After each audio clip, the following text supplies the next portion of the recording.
नारायण अलसाय नैना,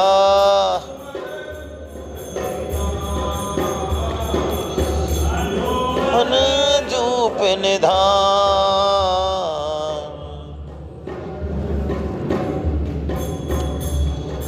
करो मन नंद नदन को ध्यान, करो मन नंद नदन को ध्यान,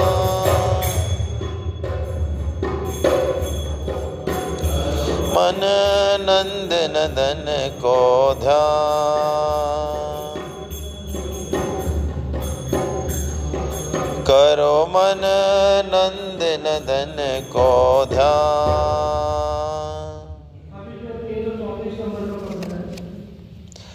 पद नंबर 334।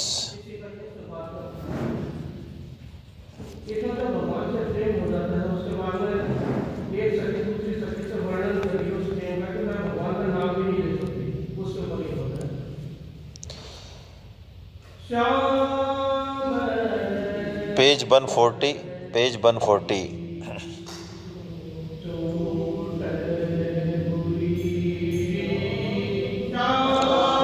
मद्रगन की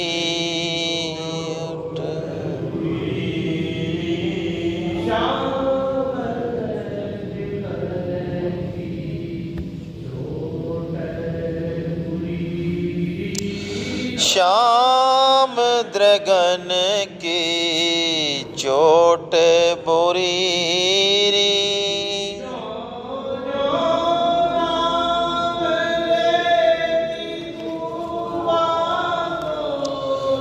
जो जो नाम लेती तूबा को,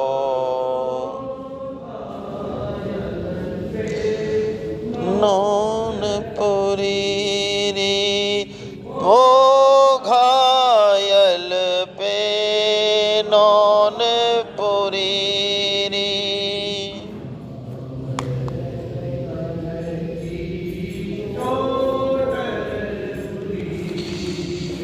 श्याम द्रगन की चोट बुरी री,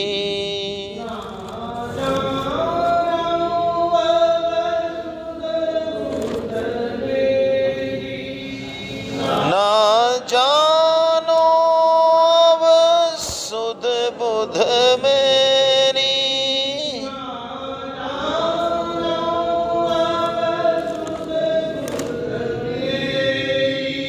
ना जानो अब सुध बुध मेरी,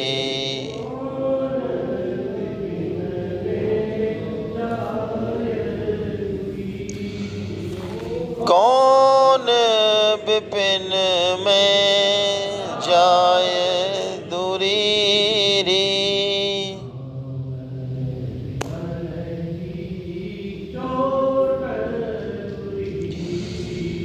श्याम द्रगन की चोट बुरी री,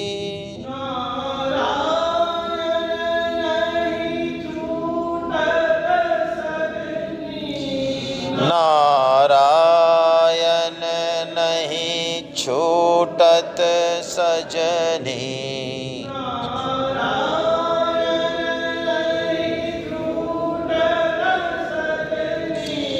नारायण नहीं छूटत सजनी,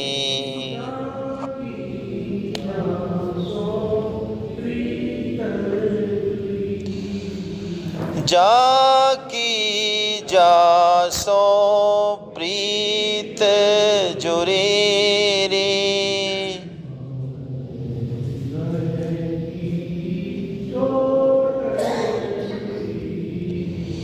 श्याम द्रगन की चोट बुरी री।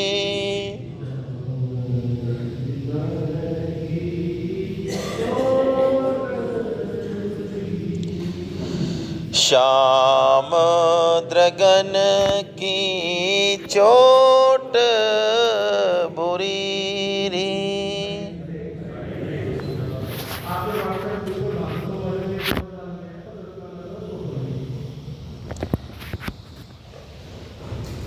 व्हाट्सएप का जो ग्रुप है अपना BH02 BH03, उस पर एक पद है,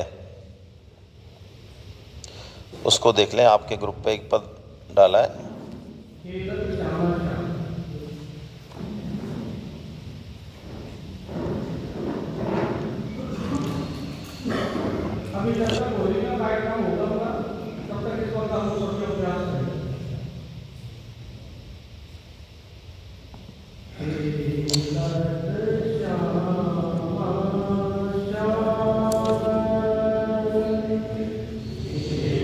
लत श्यामा श्याम,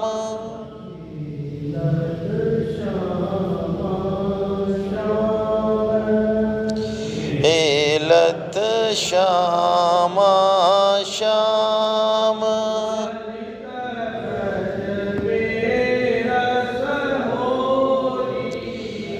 ललित ब्रज में रस होरी।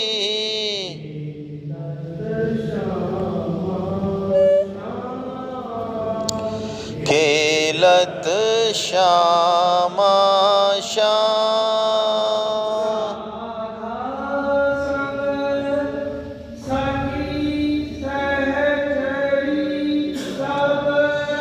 आधा संग सखी सहचरी सब।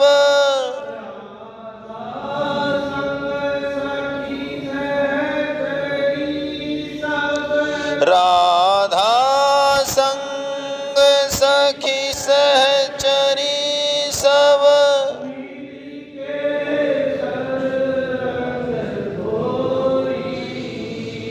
मिली के सर रंग घोरी।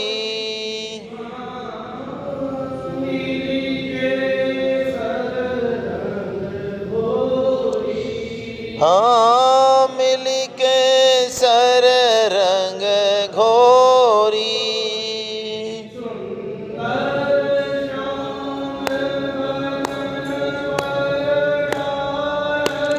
सुंदर श्याम बदन पर डारत।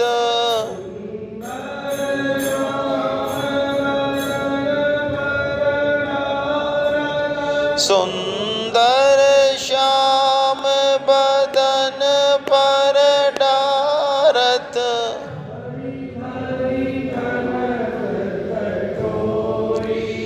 हाँ भाई भरी कनक कटोरी।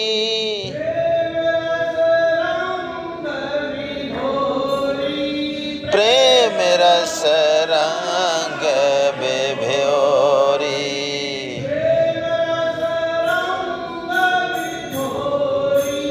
प्रेम रस रंग बेभोरी।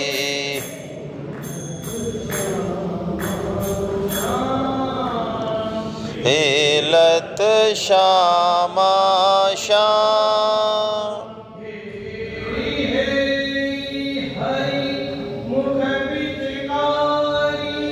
हेति हेति हरि मुख पिचकारी।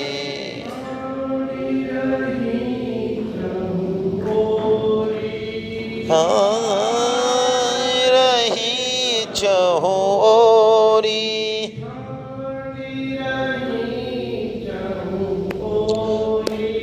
छाड़ी रही चहु ओरी।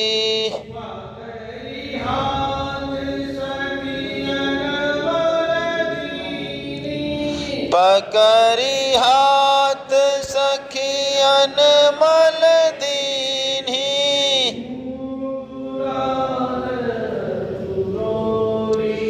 हाँ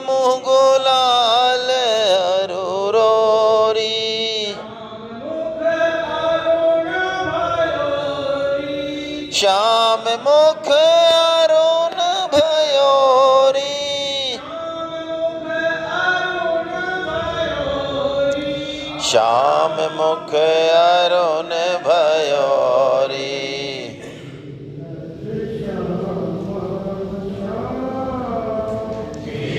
लत श्यामा श्याम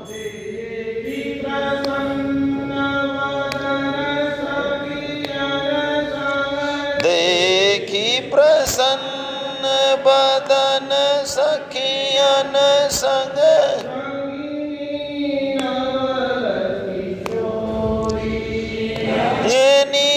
नवल किशोरी।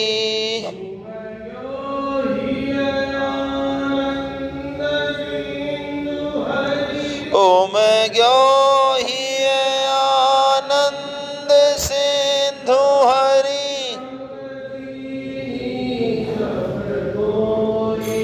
रंग दीन ही सब गोरी।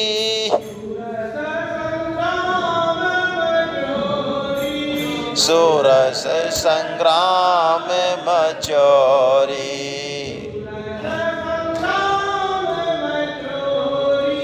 सुरस संग्राम मचोरी।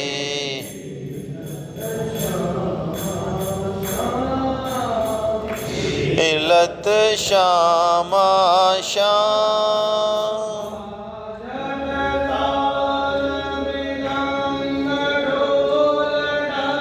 बाजत ताल मृदंग ढोल ढप।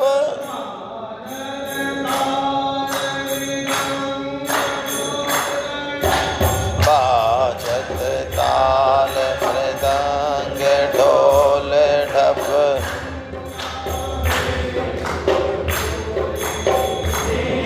सिंह टपोरी।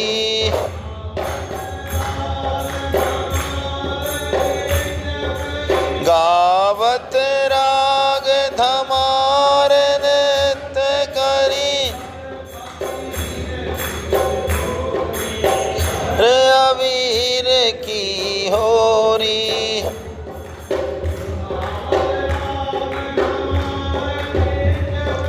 गावत राग धमार नृत्य करी। गावत राग धमार नृत्य करी। कर अबीर की होरी। पुकारत होरी। पुकारत होरी। होरी होरी होरी।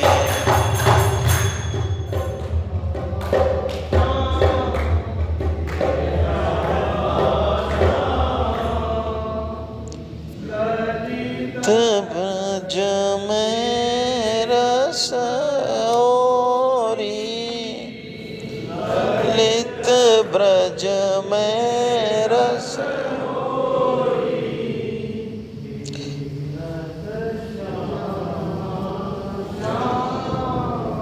खेलत श्यामा श्याम। हरे कृष्णा हरे कृष्णा। आइए मंगलाचरण करें हम लोग। सच्चिदानंद रूपाय विश्वोत्पत्त्यादि हेतवे तापत्रये विनाशाय श्री कृष्णाय वयं नुमः। हे कृष्ण करुणा सिंधो दीनबंधो जगत्पते। गोपेश गोपिका कांत राधा कांतो नमोस्तुते।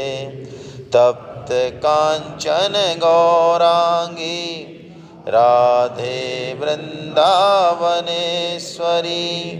वृषभानुसुते देवी प्रणमामि हरिप्रिये। सदा सेव्या श्रीमद्भागवती कथा। यस्याश्रवण मात्रेण हरिश्चित्तं समाश्रये।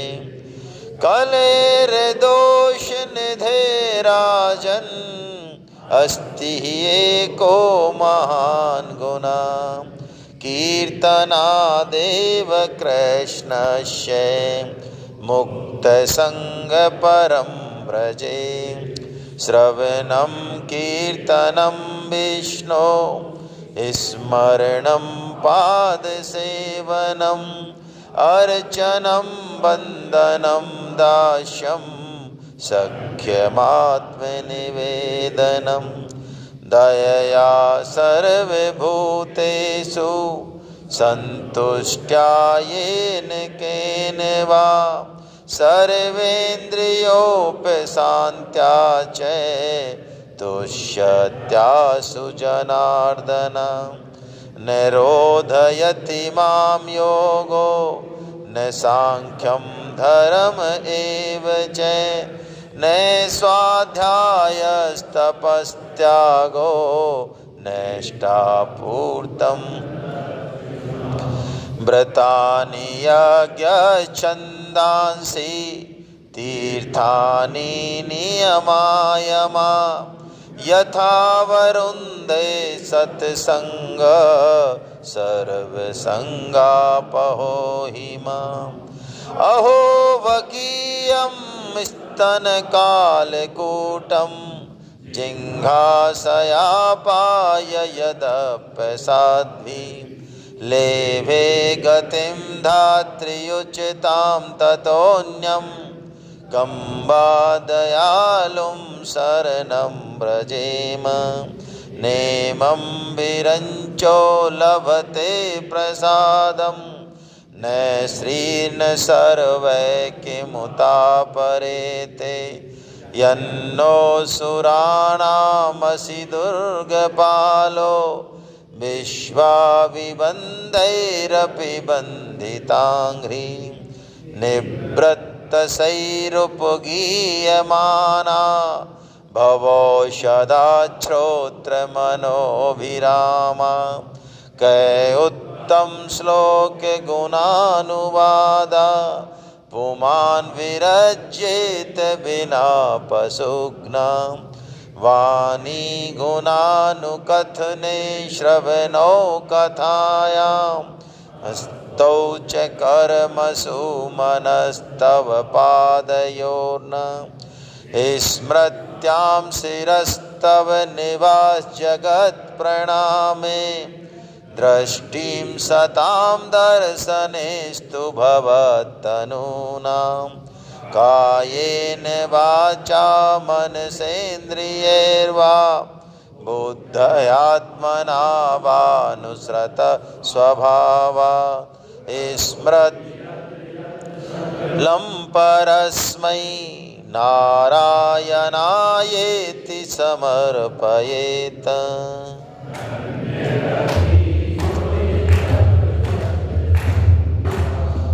धन्य जन्म द्विज भगति अभंगा।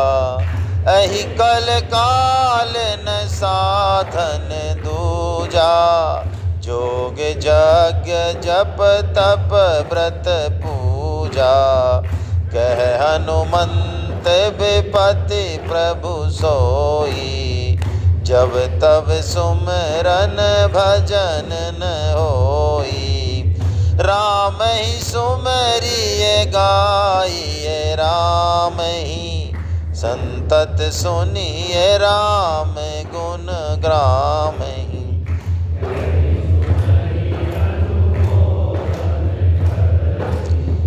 ते गोपद इब भव निधि तरही। कपिडार पर ते किए आप समान। तुलसी कहूँ न राम से साहिब सील निधान। राम चरण रति जो चहे अथवा पद निर्वाण। भाव सहित सो यह कथा करऊँ श्रवण पुटपान। बोलो बांके बिहारी लाल की जय। षष्ठम स्कंद हम लोग कर रहे हैं, जिसका कि विषय है पोषण। सर्ग विसर्गश्च। पोषण, पोषण का मतलब है भगवान की कृपा। इस सृष्टि के कण कण में भगवान की कृपा परिलक्षित है। भगवान की कृपा से ही ये सारा काम हो रहा है।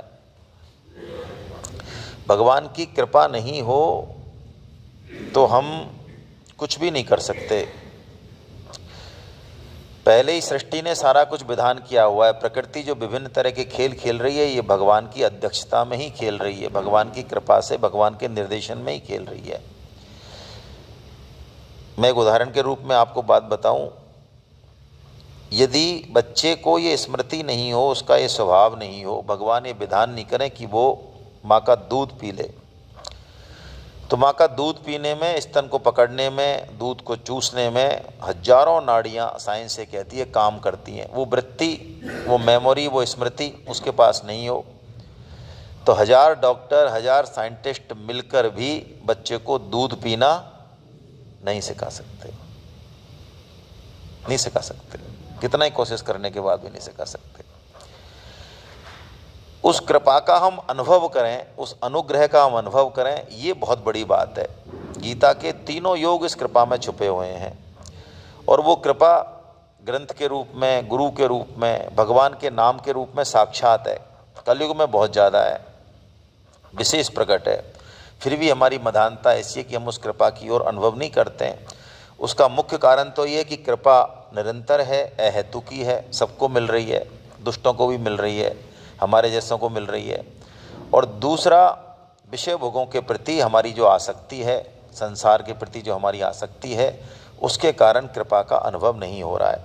इस कृपा का अनुभव करने के लिए हमने अजामिल चरित्र देखा कि अजामिल नारायण नाम के उच्चारण मात्र से उसको विष्णुदूत लेने आ गए हैं। यमदूत और विष्णुदूतों की वार्ता हुई तो उन्होंने भी, यमदूतों ने कहा कि वेदो नारायण है साक्षात। वेद जो है भगवान के ही रूप हैं और उसमें धर्म अधर्म का वर्णन है और इसने अधर्म किया है। तो यमदूतों की इस बात पर जो विष्णुदूत थे उन्होंने कहा कि आपने धर्म का तो निर्णय सही सुना दिया, लेकिन अभी आपको पोषण अनुग्रह का पता नहीं है, भगवान की कृपा का, भगवान के परम धर्म का अभी पता। अरे कोई यदि सांकेत्यम पारिहास्यम भा स्तोभम हेलन में भवा, संकेत में भी, परिहास में भी, तान अलापने में भी, ऐसे राम, ऐसे कृष्ण, ऐसे कोई नाम ले ले, ठोकर खा के अंग भंग होते समय दुख में कैसे भी कोई नाम ले ले, हरि हरि कह दे, तो उसके समस्त पाप जो है वो नष्ट हो जाते हैं, है ना। ये बात उन्होंने कही, कितनी बड़ी बात है। ऐसा होने पे भी भगवान नाम के प्रति जितनी रुचि हमारी होनी चाहिए उतनी प्राय नहीं होती।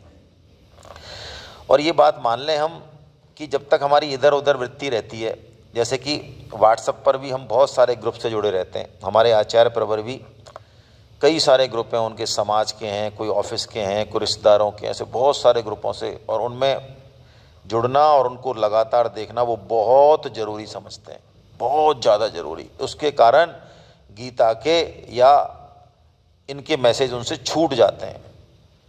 प्राय वो कहते हैं ये चीज़ आपने भेजी नहीं, जबकि वो देखते हैं तो अच्छा हम देखने से रह गए। तो ऐसा क्यों है? ऐसा इसलिए कि हमारी वृत्ति अभी भगवान की तरफ लगी नहीं है। अभी बहुत सारे काम हमको, बहुत सारे इंपॉर्टेंट काम हमें करने हैं। तो नामाभास से अजामिल का उद्धार हो गया, ये हमने देखा। इस तत्व को जब यमदूतों ने बताया धर्मराज जी को, तो धर्मराज ने यही कहा कि भैया भगवान जो कह दें वही धर्म है, वही परम धर्म है। नियम सारे भगवान बनाते हैं, हम तो कोई होते ही नहीं है कि भगवान की किसी चीज़ पे कोई टीका टिप्पणी कर दें। सृष्टि उन्होंने बनाई तो नियम भी उन्होंने बनाए हैं। धर्मम तु साक्षात भगवत प्रणीतम, कैसी बढ़िया बात है।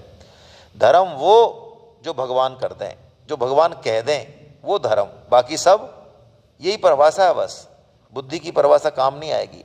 और इस धर्म को हम जानते हैं। ऐसा इसके बाद हमने देखा दक्ष ने भगवान को प्रसन्न किया, हंस गुह्य स्तुति करी और भगवान ने उनको आज्ञा दी क्या कि अब तुम मैथुन धर्म से सृष्टि का वर्धन करो। और दक्ष मैं तुमसे बड़ा प्रसन्न हूँ। किससे? इस सृष्टि वर्धन से। क्यों? मैं चाहता हूँ कि सृष्टि का विकास हो। तभी तो भगवान ने कहा हम जो गृहस्थ धर्म में काम का सेवन करते हैं उसको भी भगवान ने धर्म का रूप बताया। कामो अवरुद्धो भूतेषु धर्मो अवरुद्धो भूतेषु कामो अस्मि भरतर्षभा। काम के अविरुद्ध यानी हमारी कामना के अविरुद्ध, हमारी कामना के अनुसार नहीं हो, भगवान के अनुसार हो, धर्म के अनुसार हो, तो वो काम, वो गृहस्थ धर्म भी कहते हैं भगवान मेरा ही स्वरूप है। ऐसा भगवान ने कहा। दक्ष सृष्टि बढ़ाने लगे तो उनके पुत्र हुए हर्यश्व, 10,000 पुत्र। हर्यश्व तपस्या करने गए ताकि गृहस्थ धर्म का पालन करें तो पहले तपस्या जरूरी है। तो नारद जी मिल गए उनको और नारद जी ने उनको क्या उपदेश दिया? बड़ी गूढ़ भाषा में उपदेश दिया कि तुम क्या कर्म करोगे, तुम्हें कर्म का अंत तो पता ही नहीं है, ये कर्म कैसे होता है ना। ऐसे उन्होंने गूढ़ भाषा में उपदेश दिया। क्या उपदेश दिया मैं जरा दोबारा कर लेता हूँ। उन्होंने कहा एक ऐसा बिल है जिससे बाहर निकलने का रास्ता ये भवचक्र, कर्म करे जाओ फल भोगे जाओ, कर्म करे जाओ फल भोगे जाओ।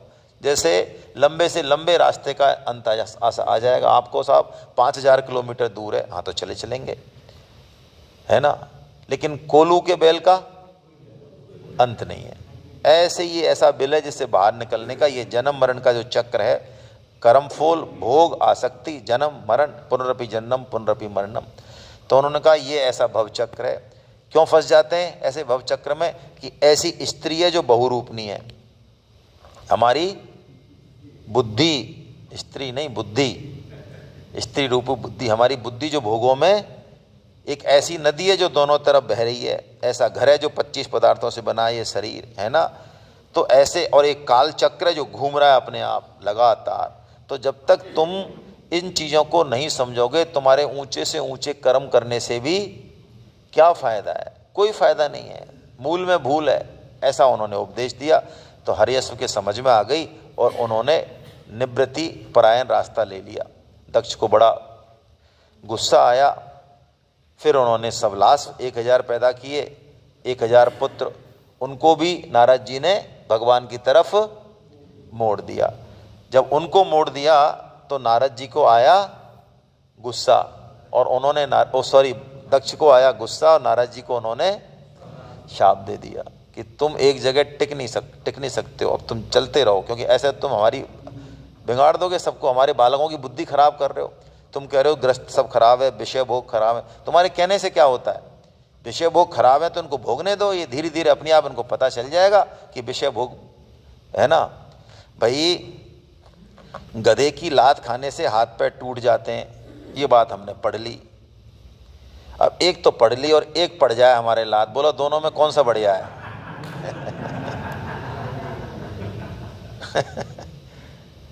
जिसके पड़ गई उसको अच्छे से समझ में आ जाएगा। बहुत कम बुद्धिमान है, बहुत कम जो दूसरे को ठोकर लगते देख के और समझ जाए। हम तो ये कहते हैं कि नहीं भैया तुम कितना ही कह लो कि ब्याह खराब है, हम तो ब्याह करेंगे, हमारे तो जच रही है। सामने वाला कह रहा है कि नहीं यार कोई तेल नहीं है, ज़्यादा मतलब नहीं है, रहने दे, कि नहीं लड्डू हम खा के पछताएंगे। तो यही बात दक्ष कह रहे हैं कि तुमने जो ये कह रहे हो विषय भोगों से, तो वो तो कटुता अपने आप उनके समझ में आ जाती है, तुमने हमारा काम खराब किया। लेकिन नारद जी ने उनको शाप नहीं दिया, ये साधुता है। अच्छा आप कहेंगे नारद जी ने ऐसा काम किया क्यों? फालतू घर में बताओ, घर बिगाड़ रहे हो उनका। तो भाई नारद जी की ड्यूटी अलग है। नारद जी की ड्यूटी है कि जो जीव गृहस्थी में फंस रहे हैं उनको वहाँ से हटा के भगवान में लगा, ये नारद जी की ड्यूटी है। नारद जी अपना काम कर रहे हैं, ठीक है, और दक्ष अपना काम कर रहे हैं। इस सृष्टि में असुर अपना काम कर रहे हैं और देवता अपना काम कर रहे हैं। ये हमारे ऊपर है कि हमको किस तरफ, ये हमारे ऊपर। उद्धरेद आत्मनात्मानम नात्मानम अवसादेत, ऐसा है। तो चलिए फिर हमने देखा कि विश्वरूप का उन्होंने बात करी, सुखदेव जी ने, त्वष्टा पुत्र है ना, त्वष्टा के पुत्र जो विश्वरूप हुए, तो उसको गुरु बना लिया। किसने? इंद्र ने। क्यों? क्योंकि भगवान ने ये कहा कि तुमने बृहस्पति जी का तो अपमान कर दिया अपने गुरु को, असुरों ने तुमको हरा दिया। मैं आपको याद दिला रहा हूँ, 7 दिन में हमने कई मन मिट्टी डाल ली है ना, कई मन मिट्टी आ जाती है। तायल साहब कहते थे 168 घंटे में 2 घंटे और उसके ऊपर 166 घंटे है ना। तो इंद्र ने अभिमानवश अपने गुरु बृहस्पति जी का अपमान कर दिया। असुरों ने देखा कि इसने गुरु का अपमान कर दिया है, उन्होंने आक्रमण कर दिया, वो हार गए। अब वो बावड़े से डोलें, भगवान के पास गए रोते रोते। भगवान ने कहा भैया बृहस्पति जी, गुरु का अपमान तुमने गलत किया, क्या करें महाराज? कि अब तुम विश्वरूप के पास चले जाओ, विश्वरूप तुमको यज्ञ करा के तुम्हारी संपत्ति दिला देगा। लेकिन तुम ध्यान रखना, विश्वरूप की माता असुर कुल की हैं और पिता त्वष्टा देवता है, आदित्य, 12 जो देवता हैं। तो तुम यदि उसकी माता के प्रति उसका जो स्नेह है उसको तुम यदि सहन कर लोगे तो तुम्हारे सारे काम हो जाएंगे। इंद्र ने कहा हाँ महाराज हाँ। तो उस समय तो हाथ जोड़ लिया त्वष्ट और उसके विश्वरूप के भी हाथ जोड़ लिए कि तुम ही गुरु हो, तुम ही ब्राह्मण हो, तुम ही हमारे सब कुछ हो, हम तुमसे बड़े हैं, लेकिन बड़े तो तुम ही हो, तुमको ज्ञान है। क्योंकि गरज पड़ने पर गधे के हाँ कोई दिक्कत नहीं, वही इंद्र कह रहे हैं यहाँ पे। तो विश्वरूप ने कह दिया ठीक है महाराज, हम कराएंगे आपका यज्ञ कराया। तो क्या यज्ञ कराया? नारायण कवच दिया उसको। जिसको नारायण कवच को कोई पहन ले तो उसके बाद कुछ जो है कोई कुछ नहीं कर सकता। तो नारायण कवच का उपदेश दिया तो उन्होंने असुरों को हरा दिया और पुनः जो है पुनः स्वर्गलोक पे आ गए, है ना। मेरे ख्याल से यहीं तक किया था हमने, हाँ 164 पेज पे। चलिए, तो 164 पेज पे तो इस नारायण कवच को जो आदर पूर्वक धारण करता है, इसमें 2 मंत्र आए हमने देखा, ओम नमो नारायण और ओम नमो भगवते वासुदेवाय। एक 12 अक्षर मंत्र है, एक 18, और ये पूरा मंत्र था, है ना। इसमें अलग अलग जल में मेरी रक्षा भगवान करें, थल में करें, ये करें, घर में करें, बाहर करें, ऐसा करें, सारा इसमें कवच है। मतलब ये इस कवच को कोई धारण कर ले तो शरीर का बाल बांका, अरे इसको धारण करने वाला यदि किसी को देख ले, छू ले, उसका भी कुछ नहीं हो सकता, ऐसा कवच है ये। ऐसा कवच पहनाया किसने? विश्वरूप जी ने। तो उसे हिंसक जीव, प्रेत, पिशाच, राजा, चोर आदि का भय नहीं रहता। विश्वरूप जी के 3 सिर थे। सौमपीठ जिससे वो सोमरस का पान करते, एक सुरापीठ जिससे सुरा का पान करते, और एक अन्नाद, अन्न खाते थे, है ना। तो विश्वरूप क्या करते, जब यज्ञ करते अपने आश्रम में, तो देवता चूंकि उनके पिता थे तो वो इदम अग्नाय नमः, इदम इंद्राय नमः ऐसे जोर से बोलते। और चूंकि उनकी माता रचना जो असुर कुल की थी, वो थोड़ा मौन रह के या कम शब्दों में माता के प्रति भी आहुति देते थे। तो इंद्र ने उसका एक कपट देख लिया, पता चल गया इंद्र को कि अरे ये हमारे यहाँ रह के, देवताओं के यहाँ रह के और असुरों की वृद्धि कर रहा है, यानी उनकी माता की वृद्धि कर रहा है। तो उन्होंने उनके 3 सिर काट दिए, ठीक है। अब ये त्वष्टा के पुत्र हैं विश्वरूप, है ना, तो ये ब्राह्मण हैं, तो इनको ब्रह्म हत्या लग गई। तो ब्रह्म हत्या इनके पास आई। ये ब्रह्म हत्या कैसी है? ये बिल्कुल ऐसी है जैसे कोई चांडाली हो, है ना, खून से लथपथ बिल्कुल, और दांत बाहर निकले हुए, सफ़ेद बाल, और बहुत ही क्रूर आँखों वाली, और इंद्र के पीछे पीछे भागी, ठहर जा, मैं तेरे को जो है तेरा भरण करना चाहती हूँ। तो इंद्र ने क्या किया, उसको हाथ जोड़ के स्वीकार कर लिया। और 1 साल के बाद इंद्र शुद्ध हो गए इस ब्रह्म हत्या से। और उसको दिखाने के लिए कि मैं शुद्ध हो गया, उन्होंने उस ब्रह्म हत्या के पाप को, ब्रह्म हत्या को 4 लोगों को 4 जगह बांट दिया, 1/4। पहला हिस्सा दिया उन्होंने पृथ्वी को। तो पृथ्वी में वो ब्रह्म हत्या ऊसर पने के रूप में दिखती है। पृथ्वी ने उसको ले लिया और बदले में वर मांगा कि मेरे यहाँ जब भी गड्ढा हो, पृथ्वी में गड्ढे होते रहे, तो वो धीरे धीरे अपने आप बढ़ते रहें। दूसरा उन्होंने ले लिया, जल ने ले लिया 1/4, ठीक है। वो फैन या बुदबुदा जो होता है ऊपर, उसके रूप में दिखाई देती है वो ब्रह्म हत्या। इसलिए सरोवर में से कहीं से भी पहले जल पीते थे तो फैन को थोड़ा हटा के फिर पीते हैं ब्रह्म हत्या के रूप में। जल ने ये वरदान लिया कि हमारी वृद्धि होती रहे, यहाँ तक कि यदि हम किसी में मिल जाए तो उसकी भी अपने आप वृद्धि होती है, झरने में अपने आप आता रहे। दूध के संग मिल जाए, दूध बढ़ जाए। 1 किलो दूध में 2 किलो पानी मिला दो तो कितना हो जाता है? हाँ, समझ में आ गई सबके। तीसरा हिस्सा जो है चतुर्थांश, तीसरा वृक्षों ने ले लिया, वो गोंद के रूप में दिखाई देता है। और वृक्षों ने फिर ये वरदान लिया कि हमारा कोई हिस्सा कट जाए तो वो अपने आप बढ़ जाए। चौथा हिस्सा स्त्रियों ने लिया, जो कि मासिक श्राप के रूप में दिखाई देता है, और उन्होंने ये वर लिया कि जो है बिना किसी क्षति के जो गर्भ का समय है उस समय भी वो सहवास कर सकें। ऐसा ये 4 वर इन्होंने मांगे और 4 लोगों ने जो है ब्रह्महत्या को लिया है। इसीलिए 3 दिन में जो है ऐसा कहा गया है कि रजस वाला स्त्री जो है उसकी दृष्टि भी किसी खाने पीने की चीज़ पर, हालांकि आजकल नहीं मानते हैं, लेकिन शास्त्र में तो यहाँ तक लिखा हुआ है कि सांप भी अंधा हो जाता है यदि वो सांप को देख ले तो, और अशुद्ध हो जाता है ना। जल अशुद्ध हो जाता है, चीज़ भी अशुद्ध हो जाती है। ये सूक्ष्म विज्ञान है, जिनकी बुद्धि स्थूल है वो नहीं मानते हैं, है ना। जैसे भैंस है तो उसको आप कहते रहो हट जा देवी, हट जा देवी, तो नहीं हटे, थोड़ा सा टच करो तो हटती है, उसकी पकड़ उतनी है। तो ऐसे ही हम लोगों का स्थूल हो गया सिस्टम, तो सूक्ष्म बातों को हम मानते नहीं हैं आजकल, है ना। चलिए, अब त्वष्टा ने देखा कि बताओ मेरे पुत्र ने इनको इंद्रलोक दिलाया, इनको यज्ञ कराया, नारायण कवच, और इस इंद्र ने मेरे पुत्र को मार दिया। तो उसने त्वष्टा ने यज्ञ किया, और यज्ञ किस मंत्र से किया देखिए। हत पुत्रस्ततस्त्वष्टा जुहावेन्द्राय शत्रवे इंद्र शत्रो विवर्धस्व माम चिरम जहि विद्विषम। हे इंद्र शत्रु,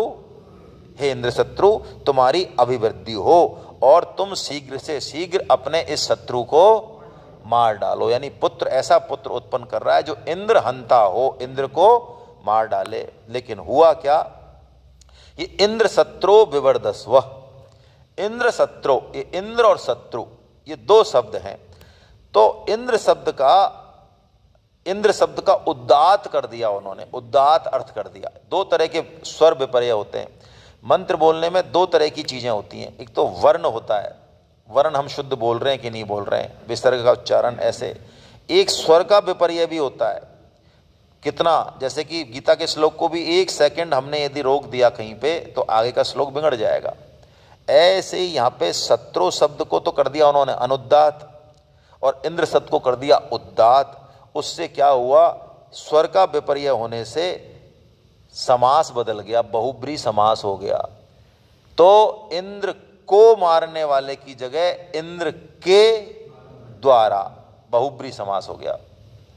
इतने से देखिए आप, इससे ये पता चलता है, आप इसको अन्यथा नहीं लें, गायत्री मंत्र से ऊपर कोई मंत्र नहीं है, लेकिन गायत्री मंत्र को जपने वालों के लिए सावधानी की बहुत ज़रूरत है। 8 तरह की सावधानी है गायत्री मंत्र जपने के लिए। उसमें से एक सावधानी ये भी है, गीता की क्लास में हमने चर्चा की थी, स्वर विपर्य, उदात अनुदात, इसका हमको पता ही नहीं और गायत्री मंत्र हम जप रहे हैं। बहुत उसके नेगेटिव इफेक्ट होते हैं। और आप यदि नहीं मानो तो कोई यदि महिला लगातार गायत्री मंत्र जप रही है, मैंने देखे हैं ऐसे 2-4 केस, यदि वो बहुत सीरियसली और बहुत गायत्री मंत्र का जपन कर रही है 5-10 साल से, वो आपको साइकोलॉजिकल डिसऑर्डर में मिलेगी डेफिनेटली। मैं आपको उदाहरण दिखा दूं, हमारे लिए गायत्री मंत्र को कलयुग में जपने की सामान्यतः संस्तुति नहीं की गई। इसके बजाय तो हम मानस गायत्री जपें, चाहे स्त्री हो चाहे पुरुष हो, मानस गायत्री जपें, उसका फल उतना ही है जितना गायत्री का है, नुकसान कुछ है नहीं है। कौन सी है मानस गायत्री राजेश जी? अरे तो तुम गीता नहीं पढ़ी क्या? जनक सुता जग जननी जानकी, अतिशय प्रिय करुणा निधान की, जाके जुग पद कमल मनावें, तासु कृपा निर्मल मति पावें। ये 2 श्लोक हैं, 2 चौपाइयाँ हैं। इनका गायत्री मंत्र का आप शब्दार्थ चेक कर लें, एक एक शब्द तोड़ के, और इन दोनों श्लोकों का, चौपाइयों का शब्दार्थ चेक कर लें। डिट्टो है, डिट्टो, ये मानस गायत्री है। तो ये हो गया। तो हमको ऐसा काम नहीं करना चाहिए। यदि कोई आचार विचार आहार विहार और संस्कृत इन सब से है तो गायत्री मंत्र जपे, उसमें कोई समस्या नहीं है फिर। लेकिन सामान्य आदमी को बिना उसके नहीं जपना चाहिए। तो क्या हुआ, वृत्रासुर पैदा हुआ, इंद्र के हाथों मरने वाला। वृत्रासुर इतना जबरदस्त था, अब इस यज्ञ से पैदा हुआ ना, था तो इतना जबरदस्त, रोज वो 4 वान बढ़ जाता, रोज चारों तरफ से, चारों दिशाओं से, नीचे से ऊपर से अगल से बगल से, सब डरने लग गए। कपा दिया उसने, चलता तो पृथ्वी कांपती, आकाश स्थिर लग गया। देवता जहां भी गया वो इंद्रलोक खाली कर गए देवता दोबारा, वृत्रासुर के डर के मारे। इतना तगड़ा वृत्रासुर, त्राहिमाम त्राहिमाम त्राहिमाम हो गया चारों। कोई, जब देवताओं ने उसमें शस्त्र वस्त्र फेंके, सबको निगल गया वो। उन्होंने कहा लाओ कुछ और हो तो हो गया हमारा ब्रेकफास्ट आज बढ़िया। किसी से कुछ पार नहीं पड़ी उसकी। आखिर में देवता नारायण के पास गए। तो नारायण ने, भगवान नारायण उनकी स्तुति से प्रसन्न हुए और उन्होंने कहा, देखो भाई, मैं तुमसे बड़ा प्रसन्न हूँ। तुमने जो मेरी स्तुति की है उससे जीवों को अपने वास्तविक स्वरूप की स्मृति और मेरी भक्ति, देव शिरोमणियों, मेरे प्रसन्न हो जाने पर कोई वस्तु दुर्लभ नहीं। देखो, भगवान की प्रसन्नता के बाद कुछ नहीं बचता, ना ज्ञान योग, ना भक्ति योग, ना कर्म योग, ना प्रेम, कुछ नहीं बचता। हम लोग इसी में लगे हुए हैं। किसमें? भगवान की प्रसन्नता का। और कोई काम नहीं है हमारे पास। और चीज़ों पे हम इतना फोकस नहीं करते हैं। सबसे ज़्यादा फोकस किस पे करते हैं हम? गीता प्रचार पे करते हैं, जिससे कि भगवान सबसे ज़्यादा प्रसन्न होते हैं, है ना। तो मेरे अनन्य तत्ववेता भक्त मुझसे अतिरिक्त मेरे कुछ और नहीं चाहते। जो पुरुष जगत के विषयों को सत्य समझता है वह नासमझ अपने वास्तविक कल्याण को नहीं जानता। यदि कोई जानकार उसे उसकी इच्छित वस्तु दे देता है तो वह भी वैसा ही। जो पुरुष मुक्ति का स्वरूप जानता है वह अज्ञानी को भी कर्मों में फंसने का उपदेश नहीं देता। जैसे रोगी के चाहते रहने पर भी सद्वैद उसे कुपथ, यानी जो वास्तव में जानकार है वो उसका वास्तविक हित चाहेगा। हमारे बच्चे गीता नहीं पढ़ना चाहें, रामायण नहीं पढ़ना चाहें, ऊट पटांग काम करना चाहें, उन्हीं में उनकी रुचि है, प्रवृत्ति है, लेकिन हम उनके बुरे नहीं बनना, क्योंकि हम उनसे प्रेम करते हैं। ये जो पतन हो रहा है इसका मुख्य कारण बच्चे नहीं है, इसका मुख्य कारण हमारी उनके प्रति आसक्ति है, जो कि पहले इतनी नहीं हुआ करती थी। एक तो उसका कारण ये था समय चक्र है, 50 साल पहले जाओ नहीं थी। दूसरा कारण ये था कि 5, 6, 7 हुआ करते थे। अब होता है 1 या, तो अब वो कुछ भी करे, वो नचाता है हमको एट द टो, हम उसके अंगूठे पे हैं। फैक्ट है ये। हमें सब कुछ पता है कि ये कहाँ जा रहा है, लेकिन हम उसको सही रास्ते पर मोड़ना, डर लगता है कि हाथ से तो निकल ही रहा है वो वो हाथ से ही निकल रहा है। आने वाले टाइम में वो कहीं का नहीं रहेगा, है ना। आज कहीं भी उसको टच करने की हमारी हिम्मत नहीं है। यही बात कह रहे हैं ये भगवान। क्या कह रहे हैं देवताओं को? कि जो है सद्वैद जो होता है वो रोगी के चाहने पर भी उसको कुपथ, वो तो खूब चाहता है बुखार में मैं रोटी खाऊं, मेरी रोटी की इच्छा कर रही है, वो रोएगा, माथा ठोकेगा, कुछ भी करेगा, लेकिन वैद्य कहेगा नहीं, दाल पी, रोटी नहीं। ये चीज़ है ना। ठीक है, भगवान ने देखो कितनी बढ़िया चीज़ बताई है, लेकिन देवताओं के समझ में बात, तो देवता बनते कौन है? हाँ, जिनकी विषय भोगों में बहुत ज़्यादा प्रबलता मुख्यता रहती है वो देवता बनते हैं। तो देवता बातें तो करेंगे बढ़िया बढ़िया अल्टीमेटली, लेकिन भगवान कब याद करेंगे भगवान को? जब दुख आएगा। देखो आप, देवता कब भगवान के पास खट पहुंच जाते हैं, कहीं से मार पड़ी खट पहुंचा दे मारा। और इनकी मांग क्या है? पहले तो स्तुति करेंगे, भगवान से बताएंगे सारा ज्ञान है, आप स्तुति देखोगे देवताओं की, कहेंगे वेदों में ये लिखा है, आप ऐसे और ऐसे और निष्काम और फलाना और ढिकाना, ऐसे कर करा के फिर गिरेंगे यहीं। जैसे कि रामकृष्ण परमहंस जी कहते हैं कि गिद्ध बहुत ऊंचा उड़ता है, इतना ऊंचा उड़ता है 2-2 किलोमीटर ऊंचा, लेकिन उसकी दृष्टि कहाँ रहती है? हड़ावल पे, मांस पे रहती है। जैसे ही कहीं मांस का टुकड़ा दिखेगा खट गिर जाएगा। यही आजकल के ज्ञानियों की स्थिति है, हमारी स्थिति है। हम बातें चाहे बड़ी बड़ी करें, लेकिन अंदर से हमारी भोगों के प्रति, विषयों के प्रति, उनको भोगने के प्रति आसक्ति बहुत गहरी बनी हुई है। तो जब तक गहरी बनी हुई है, ये कामना बनी हुई है, ये हमारे विवेक को और ज्ञान को ढक देती है। काम नहीं आता वो हमारे अंदर से। निष्काम होने पर वो ज्ञान, उसका 1000वां अंश भी हमारे हृदय में हो तो प्रकट हो जाएगा और काम कर जाएगा। ये बात है। चलो, तो भगवान ने तो बात तो कह दी, लेकिन ये मानेंगे थोड़ी। तो भगवान ने कह दिया, अरे देवराज इंद्र, तुम चले जाओ कहाँ पर? दधीची ऋषि के पास, और वो तुम्हारे कहने से शायद दें कि नहीं दें, लेकिन तुम ये करो, इनके जो शिष्य है ना दधीची ऋषि के, कौन? अश्वनी कुमार, इनको आगे करना। हाँ, तब वो तुमको अपने शरीर का दान दे देंगे, और वो शरीर का दान दे दें तो तुम उनकी हड्डियों से बनाना वज्र, और उस वज्र से इस वृत्तासुर का वध होगा, और किसी की ताकत नहीं है, कुछ नहीं है भैया, है ना। तो पहुंच गए। जिसकी बुद्धि कामना में अंधी होती है वो कुछ भी कर सकता है। वासना का अंधा व्यक्ति कुछ भी कुकृत्य कर सकता है। अब इंद्र महाराज को, भगवान की लीला है खैर, लेकिन हम बात ऐसी वृत्तांत के तौर पे कह रहे हैं। इंद्र को दधीची ऋषि के पास जाके और उनका शरीर मांगने में कोई शर्म, बोलो आप, जबकि पहले का एपिसोड शायद आपको पता हो, इस ब्रह्म विद्या को अश्व विद्या कहते हैं। अश्वशिरा क्यों कहते हैं? इंद्र एक बार गए दधीची ऋषि के पास कि हमको ब्रह्म विद्या का दान दे दो। तो उन्होंने कहा, महाराज आपको तो कैसे दे दें, आप इस योग्य नहीं हो, IIT में एडमिशन लेना है, 12वीं पास करी नहीं आपने, आप तो आसक्ति और भोगों में विलास हो, आपको तो शौक के लिए ब्रह्म विद्या चाहिए। जैसे कुछ लोग शौकिया गीता पढ़ते हैं, 2-4-5 क्लास के बाद निकल जाते हैं पतली गली से, और कोई कहते हैं कि नहीं हमने पढ़ ली गीता, है ना। तो हम तो ब्रह्म विद्या के लिए तो भैया पात्रता चाहिए, वो तुमको नहीं मिलेगी। अब इंद्र तो चले गए, अश्वनी कुमार आए। अश्वनी कुमारों ने कहा कि महाराज हमको ब्रह्म विद्या चाहिए। उन्होंने कहा हम आपको दे तो दें, लेकिन इंद्र ने हमको जाते जाते धमकी दे दी। इंद्र ने कहा कि मेरे को तुमने विद्या नहीं दी ना, अब तुमने किसी को भी दी तुम्हारी गर्दन काट दूंगा मैं। हाँ, तो उन्होंने कहा इंद्र ने हमको धमकी दे रखी है, अश्वनी तुम ऐसे योग्य तो हम तुमको देना भी चाहते हैं, लेकिन अब करें क्या। तो अश्वनी कुमार ने कहा साहब वो उसकी चिंता मत करो आप, हम क्या करते हैं, एक घोड़ा लाए, वो घोड़े का सिर काटा और उनका सिर काट कर घोड़े का सिर लगा दिया। क्यों? इंद्र आएगा तो क्या काटेगा? आपका सिर। तो घोड़े के सिर। अब आप देखो इस उदाहरण से हमारे यहाँ शल्य चिकित्सा आयुर्वेद में कितनी जबरदस्त रही होगी।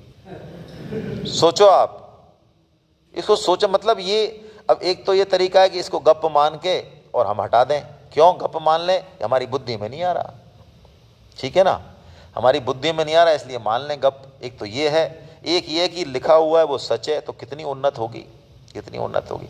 इंद्र आए, उन्होंने वो घोड़े से उनको ब्रह्म विद्या का दान दे रहे थे दधीची ऋषि, इसलिए ब्रह्म विद्या को अश्वशिरा या अश्व विद्या भी कहते हैं।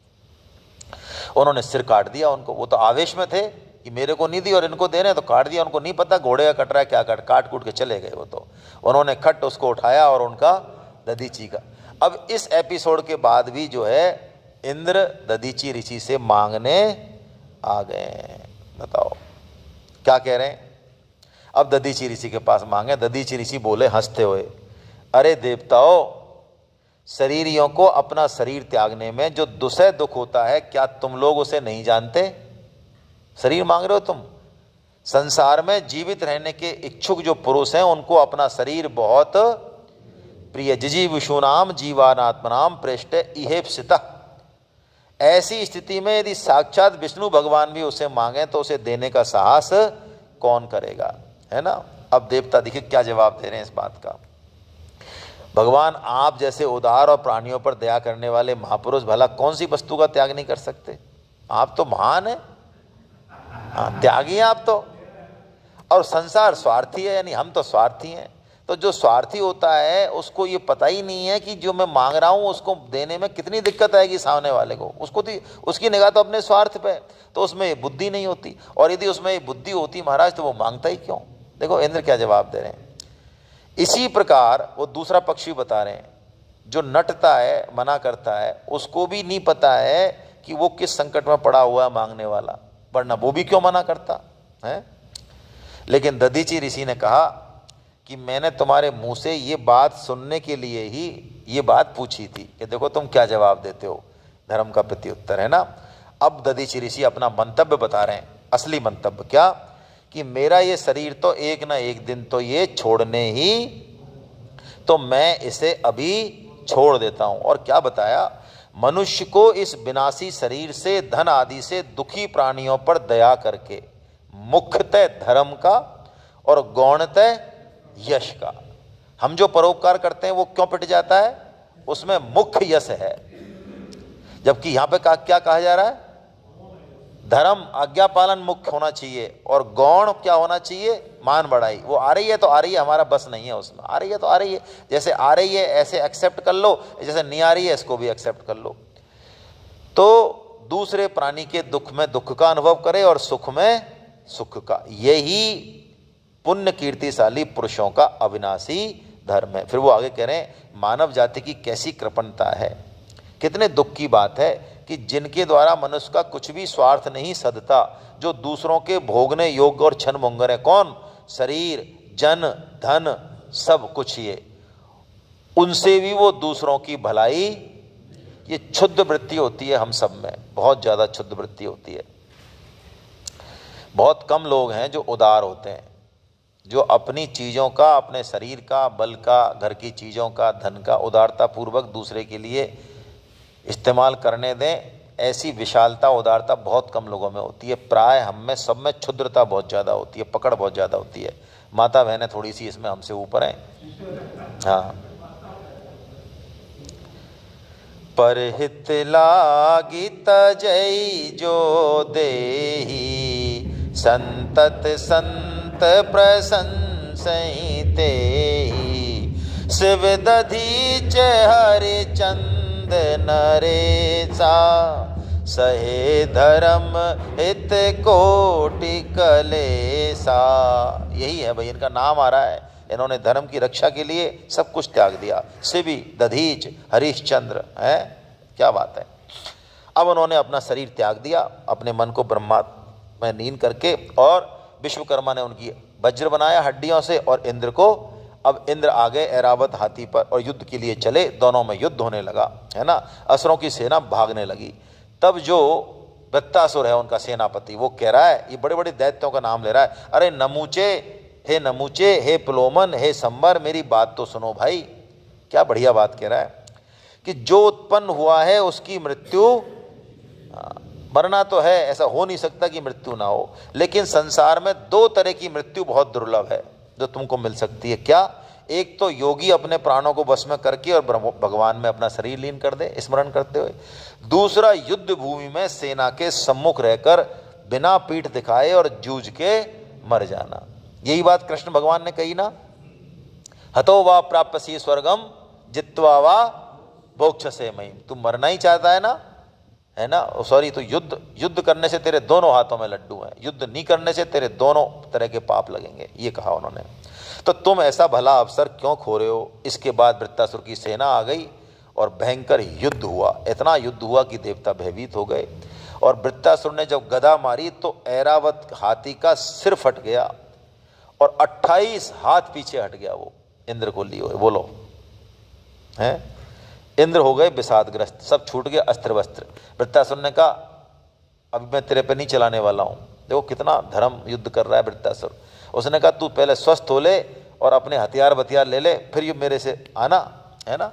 और क्या कह रहा है, इंद्र, तूने मेरे आत्मवेत्ता और निष्पाप बड़े भाई को, जो ब्राह्मण होने के साथ ही यज्ञ में दीक्षित था और तुम्हारा गुरु था, उसको तुमने विश्वास दिलाकर तलवार से उसका सिर काट लिया, जैसे स्वर्गकामी निर्दय मनुष्य यज्ञ में पशु का सिर काट लेता है। इंद्र, तुम्हारे इस कुकर्म की सभी निंदा कर रहे हैं। मैं तुम्हारे प्राण लेकर उससे उऋण होना, भातृण से उऋण होना चाहता हूँ।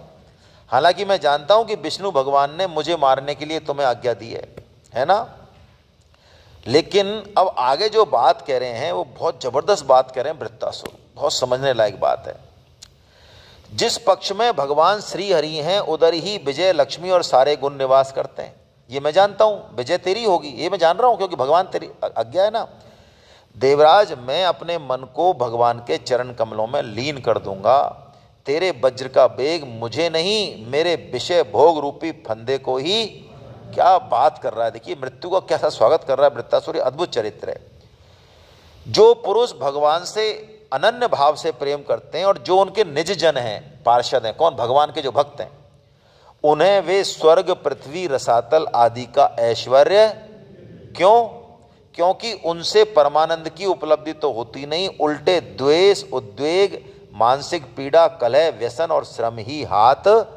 बल्कि भगवान क्या करते हैं, भगवान अनन्य भक्तों के त्रिवर्ग यानी धर्म, अर्थ और काम, मोक्ष नहीं, त्रिवर्ग, उसके प्रयासों को भी, ओहो, भगवान जब कृपा करते हैं तो क्या कह रहे हैं वृत्तासुर, कि यदि किसी को पैसा मिलना हो, किसी को भोग मिलना हो, और वो भगवान का भक्त है और भगवान उस पर कृपा करना चाहते हैं, तो क्या करेंगे?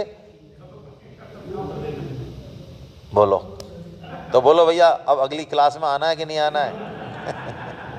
संख्या कम होती जा रही है, तो मैं यही समझता हूँ ऐसे सेंटेंस सुन के लोग जो है सोचते हैं कि यार घर ही बढ़िया है आपने यार, है ना, ये परिवार करोड़ों वर्षों तक बना रहे, हमारा जो है सुख करोड़ों वर्षों तक बना रहे, और हम कहेंगे तो शायद बना ही रहेगा, औरों का तो नहीं बना, लेकिन हम भगवान से प्रार्थना करेंगे तो बन ही जाएगा शायद, है ना। तो ये कह रहे हैं कि इंद्र ये क्या कहना चाह रहे हैं, सही पूछी जाए तो वृत्तासुर इंद्र को ये कहना चाह रहे हैं कि इंद्र तुम्हारे ऊपर भगवान की विशेष कृपा नहीं है, क्योंकि तुमको तो वो क्या दिला रहे हैं, स्वर्गलोक दिला रहे हैं, जबकि भक्तों को वो स्वर्गलोक, ब्रह्मलोक, प्रसादल कुछ नहीं दिलाते। ओ हो, और ये कृपा प्रसाद तो अकिंचन भक्तों को ही प्राप्त होता है। भैया जब तक छोड़ेंगे नहीं उच्च कोटि का माल मिलेगा नहीं, है ना। जब तक क्षुद्र में अटके रहेंगे, क्षुद्र में, तब तक विराट से मुलाकात नहीं होगी। अब 4 श्लोकों में भगवान की स्तुति कर रहा है वृत्तासुर, बोलो, युद्ध के मैदान में, और इनको वल्लभाचार्य जी महाराज ने चतुश्लोकी भागवत कहा। आप सोचो, ये है क्या, असुर है, वृत्तासुर, नाम तो वृत्तासुर है इसका, लेकिन वल्लभाचार्य जी महाराज कहते हैं कि इसकी जो 4 श्लोक हैं उनमें पूरी भागवत आ गई। ये महान भक्त है, असुर नहीं है, ये महान भक्त है, ऐसा श्रीमद् वल्लभाचार्य जी महाराज ने कहा है। हाँ, बहुत अद्भुत श्लोक हैं, आइए पढ़ते हैं हम। अहम हरेर तव पादे के मूल, दासानुदासो भवितास्मि भूये, मन स्मरेता सुपतेर्गुणास्ते, गृणीत वा कर्म करो तु काये। प्रभो आप ऐसी कृपा कीजिए कि अनन्य भाव से आपके चरण कमलों के आश्रित सेवकों की सेवा करने का अवसर मुझे अगले जन्म में दासानुदासो, दास नहीं बनना चाहते हैं, जो महान भक्त होते हैं वो भगवान के दास नहीं बनना चाहते हैं, वो दासों के भी क्यों? गाय की सेवा करने से गाय इतना खुश नहीं होगी जितना बछड़े को प्यार करने से खुश होगी। भगवान को खुश करना है, हाँ भगवान को खुश करना है तो भगवान के जनों की सेवा करनी पड़ेगी, क्योंकि जन एक्शन रिएक्शन देते हैं, उनमें हमारा राग, और इसलिए उनकी सेवा हम तो डायरेक्ट 440 वोल्ट के करंट को पकड़ना चाहते हैं। क्यों? भगवान को कभी देखा नहीं, कहते वो कुछ है नहीं, तो उनका भक्त बनने में बहुत आसानी है। और उनके जनों की सेवा करनी हो तो वहाँ पर एक्शन और रिएक्शन है। प्राय हम सब इस कसौटी में बिल्कुल फेल हो जाते हैं। हम सब भगवान के तो टांगने पकड़ लें, हम मंदिर में जाएं तो नाक रगड़ लें, सब काम कर लें और पूरे भगत की, पूरे 24 कैरेट का भगत की छाप लगा दें हमारे ऊपर, हटे नहीं के तो पीछे 50 लोग परेशान हो जाएं, लेकिन ठाकुर जी हैं, चूम ही जाएंगे, पकड़ ही जाएंगे। और जहाँ पर करनी है सेवा, जहाँ भगवान के जन बैठे हैं, वहाँ कुछ नहीं। तो ये कपट भगवान से छिपता नहीं है। ये कह रहे हैं, कितनी बढ़िया बात कर रहे हैं, अहम हरेर तब पादे के मूलम दासानुदासो भवितास्मि भूये। और मेरा मन आपके मंगल में गुणों का स्मरण और मेरी वाणी उन्हीं का गान करता रहे और शरीर आपकी सेवा में ही। ये महान भक्त की झांकी है क्या, कि मन, वाणी और शरीर से वो भगवान का काम करेगा, इसके बाद कुछ नहीं बचता। आपको ध्यान हो तो आगे, ध्यान तो क्या आगे पढ़ेंगे हम। यशोदा मैया उखल बंधन के समय मक्खन निकाल रही हैं, तब यही सीन है बिल्कुल। उनका शरीर, उनका मन और वाणी से भगवान की लीलाओं का गान कर रही हैं। शरीर उनका दधि मंथन में लगा हुआ है, पूरी तरह से तैयार है, और मन उनका भगवान का चिंतन कर रहा है, प्रेम उमड़ रहा है मन से। ठाकुर जी खेल रहे हैं ना वहीं, ये है। चलिए, बहुत बढ़िया बात है भाई।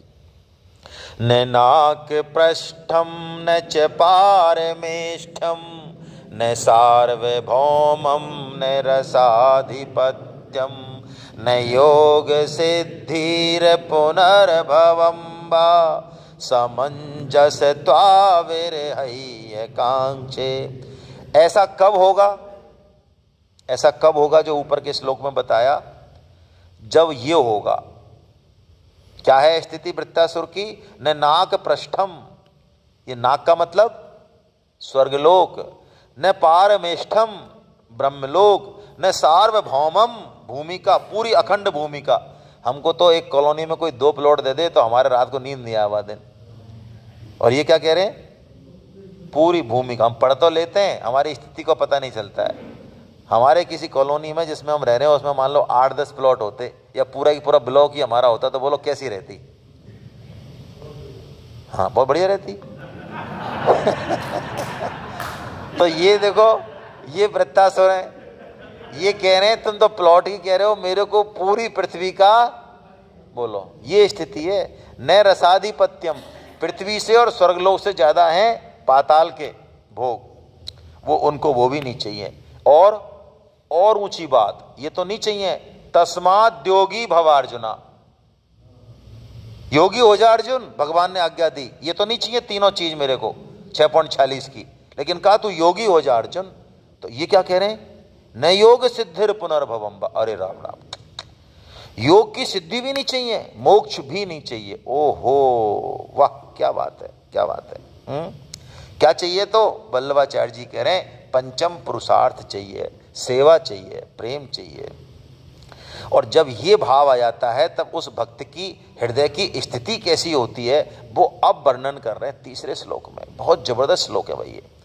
अजात पक्षा इव मातरम खगा स्तन्यम यथा वत्सतरा क्षुदार्था प्रियम प्रियैव व्युषुतं विसन्ना मनोरविंदाक्षति द्रक्षते ताम। कैसी दशा है ठाकुर जी मेरे मन की, वृत्तासुर कह रहे हैं इंद्र के सामने, मेरे मन की कैसी दशा है। अजात पक्षा इव मातरम खगा, 3 उदाहरण दिए यहाँ पे। अजात पक्षा, जैसे कोई शिशु है, अभी पैदा हुआ है, बाहर जा नहीं सकता, उड़ना आता नहीं है, चोंच खोल के बैठा है।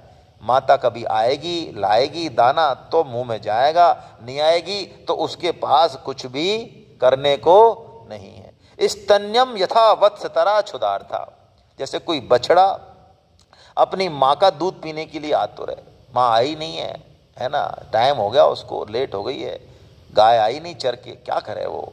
या तीसरा उदाहरण दिया, प्रियम प्रियेव विषुतम विसन्ना, जैसे कोई वियोगिनी पत्नी अपने प्रवासी प्रियतम से मिलने के लिए उत्कंठित रहती है।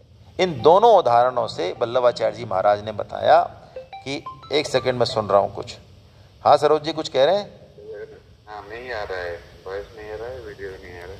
अरे वॉइस और वीडियो नहीं आ रहा है? नहीं। अच्छा, क्या बात है फिर, वॉइस वीडियो कुछ भी नहीं आ रहा है। हाँ नहीं आ रहा है। एक बार कोई किसी के पास और के पास है क्या नेट? मेरे पास तो अरे गया, नहीं नेट तो है, क्या करें यार, इसको समझ नहीं आता मुझे तो कुछ। किसी के पास और नेट है क्या? पिछली बार बताया था ना, किसी का और जोड़ दूं मैं? हॉटस्पॉट ऑन करो किसी का, देखो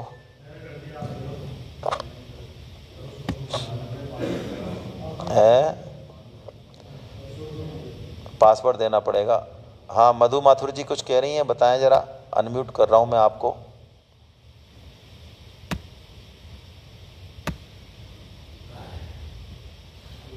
आ नहीं रहा है।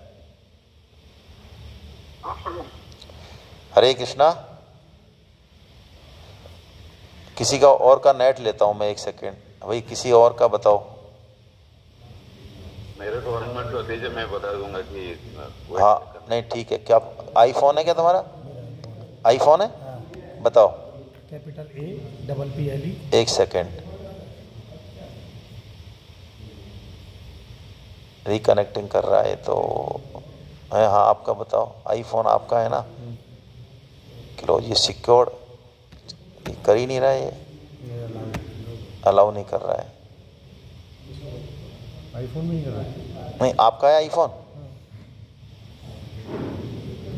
अब तो हो गया, अब हो गया मेरे ख्याल से। अब आ गई आवाज़, अब आ गई, मेरे से ही आ गई। ये नेट चला गया एक्चुअली। कितनी देर हो गई? हो गई 5 मिनट हो गई। 5 मिनट हो गई? अरे हाँ। तो आप अपने आप को अनम्यूट नहीं कर पाए क्या? मैंने कोहोस्ट बना रखा था आपको। नहीं तो पता ही नहीं क्या चक्कर है ये। नरेंद्र वशिष्ठ साहब, आपको कोहोस्ट बना रखा था। चलो अब आ गई। हाँ आ गई। चलो दोबारा फ़ोन कर लेना आप, कोई बात होती है। चलिए थोड़ा दोबारा से ले लेते हैं, है ना। तो शरीर, मन और वाणी से भगवान की सेवा, ये भक्त का स्वरूप है। और ये इसमें भक्ति पूरी हो जाती है, सेवा पूरी हो जाती है। शरीर, मन और वाणी तीन ही चीज़ें। लेकिन ये कब होता है? जब होता है जब भक्त प्योर निष्काम हो जाए। कैसे हो जाए? न नाक पृष्ठम, स्वर्ग नहीं चाहिए, न पारमेष्ठम, ब्रह्मलोक तक के सुख नहीं चाहिए, न सार्वभौमम, पृथ्वी का एक छत्र राज भी नहीं चाहिए, न रसाधिपत्यम, पाताल के भोग भी नहीं चाहिए। और इसके अलावा हम चर्चा कर रहे थे, न योग सिद्धिर पुनर्भवम वा, योग की सिद्धि यानी मोक्ष मुक्ति भी भक्त तो कहता है ठाकुर जी मुझे आप अपने साथ यदि यहाँ आना चाहो पृथ्वी लोक में और मेरे लायक कोई सेवा हो तो मुझे साथ ले आना आप, क्योंकि मैं बैकुंठ लोक में अकेला करूँगा क्या वहाँ फालतू। मैं तो आपके साथ, यहाँ मुझे कोई भी रोल दे देना आप, अच्छे से अच्छा और बुरे से, तो आपकी सेवा करेंगे हम आपको, है ना। तो ऐसी स्थिति जब होती है तो 3 उदाहरण से अगले श्लोक में बताया कि भक्त की मन स्थिति कैसी होती है। उस शिशु की भांति, उस पक्षी के भांति जो अपनी माँ की बाट जो हो रहा है कि माँ आएगी तो दाना डालेगी चोंच में, उसकी अपनी कोई शक्ति, ये शरणागति। दूसरा, बछड़ा दूध के लिए मचल रहा है, मर रहा है, गाय अभी आई नहीं है, आ तो रहे भयंकर दूध पीने के लिए। तीसरा, कोई पत्नी, विरहिणी पत्नी जो उसका पति परदेश गया है महीने 6 महीने के लिए, वो जिस तरह से उससे मिलने के लिए उत्कंठित रहती है। अब इसमें भी वल्लभाचार्य जी महाराज ने तीसरा जो उदाहरण है इसको ज़्यादा मतलब गहरा बताया है, क्योंकि पंखहीन बालक जो है उसकी क्षुधा शांत होते ही उसका प्रेम उतना, विरह उतना नहीं रहता। ऐसे ही बछड़े का भी दूध पीने के बाद उतना नहीं रहता है। लेकिन जो वियोगिनी पत्नी है उसके मिलन के बाद भी उसकी उत्कंठा उतनी ही बनी रहती है। कहने का मतलब ये है कि भक्त की भगवान के प्रति जो अनन्यता है वो बनी रहती है हमेशा, है। इसमें शरणागति की बात है। और शरणागति क्या है तो ये बताया, साधन की पूर्णता इसी में है कि अपनी अयोग्यता का आभास, यानी मैं कर लूँगा, मेरे करने से होता है, ये गलतफहमी जिस दिन निकल जाए तब हमारे हृदय की शरणागति प्रकट होती है। उससे पहले शरणागति नहीं आती है ना। चलिए अब अंतिम श्लोक। ममोत्तम श्लोक जनेषु सख्यम संसार चक्रे भ्रमते स्वकर्मभि त्वन्माययात्ममात्मजारगे स्वासक्तश्चित्तस्य नैनाथ भूया। दोबारा बोलते हैं, मज़ा नहीं आया इसको बोलने में। ममोत्तम श्लोक जनेषु सख्यम संसार चक्रे भ्रमते स्वकर्मभि त्वन्माययात्ममात्मजार देह गेहेषु असक्त चित्तस्य नैनाथ भूया।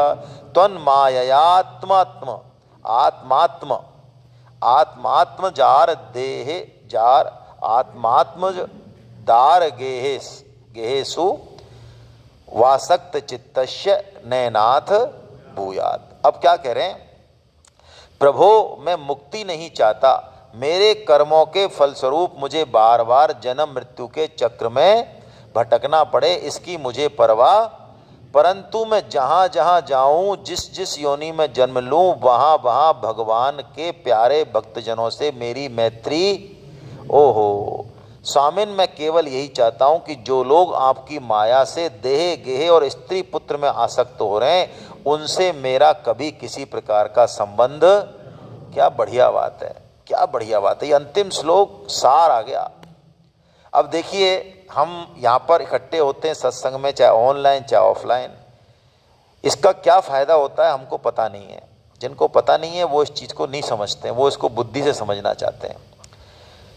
किसकी पारमी किस लेवल पे चल रही है, किसके जीवाणु हमारे अंदर जो है सत प्रेम पैदा करते हैं, ये हमको पता ही नहीं चलता है। भक्तों के साथ रहने से, वैष्णवों का संग करने से जितनी उन्नति होती है, अपने साधन करने से नहीं होती है, ऐसा बताया। क्यों?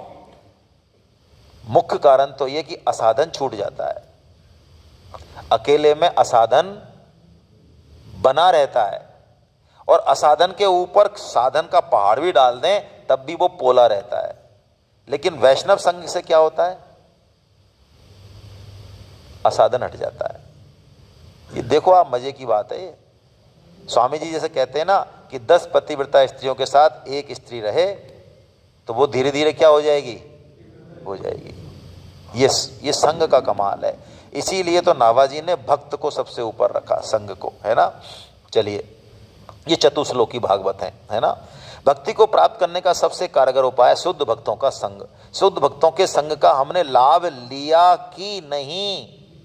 पढ़े ही हैं क्या उनके संग? हालांकि पढ़े पढ़े भी उद्धार होगा, लेकिन जल्दी से लाभ लिया कि नहीं, इसकी 3 कसौटी हैं। कैसा? मन भगवान के गुणों का, वाणी भगवान के गुणों का, और शरीर भगवान के काम में, बस हो गया काम। ये कसौटी और कुछ नहीं है। अब वृत्तासुर ने स्तुति कर ली, अब वो कह रहा है, अरे इंद्र, यथा दारू मयी नारी यथा यंत्र मयो मृगा। जैसे कठपुतली नाचने वाले के हाथ में होती है, ऐसे ही समस्त प्राणी भगवान की माया के अधीन है। इच्छा न होने पर भी जैसे मनुष्य को मृत्यु और अपयश प्राप्त होता है, ऐसे ही समय की अनुकूलता न होने पर उसे इच्छा न होने पर समय अनुकूल हो तो आयु, लक्ष्मी, यश और ऐश्वर्य भी मिल जाते हैं। इसलिए यश, अपयश, जय पराजय, सुख दुख, जीवन मरण, इनमें से किसी एक की भी इच्छा अनिच्छा न रखकर सभी परिस्थितियों में समभाव से रहना चाहिए। हर्ष शोक के बसीभूत नहीं होना। क्या, कौन सा श्लोक है वो? हानि लाभ जया जयो, सुख दुख के समय कृत्वा लाभा लाभो जया जयो, है ना। हतोवा, यही तो है ना। जो परम कल्याण के स्वामी भगवान श्री हरि के, सत्य रज, ये तीनों गुण ही प्रकृति के, आत्मा के नहीं। इसलिए जो पुरुष अपने आत्मा को ही उनका साक्षी मात्र समझता है, वह उनके गुण दोष से लिप्त नहीं होता। युद्ध में तो हार जीत मरना आदि चलता रहता है, तुम मुझे मार भी दो तो मुझे अंतर नहीं पड़ता। इंद्र उसकी भक्ति देखकर आश्चर्यचकित हो जाते हैं। मतलब मृत्यु के समय इसका ये भाव भगवान में। देखो आप, 8.5 भी फेल हो गया यहाँ तो। हम तो पकड़ के, ज्ञानी है ही वृत्तासुर, तो चित्रकेतु है, तो ये चित्रकेतु है भाई, ये भगवान का बहुत उन्नत भक्त है। ये इसकी हिस्ट्री आएगी आगे, अभी ऐसे ही थोड़ी है, बहुत जन्मों की साधना है इसके साथ। इंद्र कहते हैं, अहो दानवराज, तुम तो सिद्ध पुरुष हो, तभी तो तुम्हारा धैर्य, निश्चय और भाव इतना विलक्षण है। अवश्य ही लोगों को मोहित करने वाली माया को तुम पार कर गए हो। माया को, जो कि इंद्र कह रहे हैं हम भी नहीं पार कर पाए। तुम हो तो रजोगुनी, लेकिन तुम्हारी बुद्धि विशुद्ध सत्व स्वरूप भगवान वासुदेव में दृढ़ता से लगी हुई है। जो परम कल्याण के स्वामी भगवान श्री हरि के चरणों में प्रेममयी मैत्री रखता है, उसे जगत के भोगों की क्या आवश्यकता। अर्थात जो अमृत के समुद्र में विहार कर रहा है उसे क्षुद्र गड्ढों के जल से, हाँ कौन सा श्लोक है वो, तावान सर्वेषु वेदेषु ब्रह्मनश्य विजानता, है ना, जिसको क्या मतलब है, फिर भगवान मिल गए तो उसको शास्त्रों से भी क्या मतलब है। युद्ध होता है, इस बार इंद्र वज्र से उसका वध कर देते हैं। अब देखिए बड़े मजे की बात कि वृत्तासुर के शरीर से एक ज्योति निकलती है जो कि भगवान के साथ एक रूपता।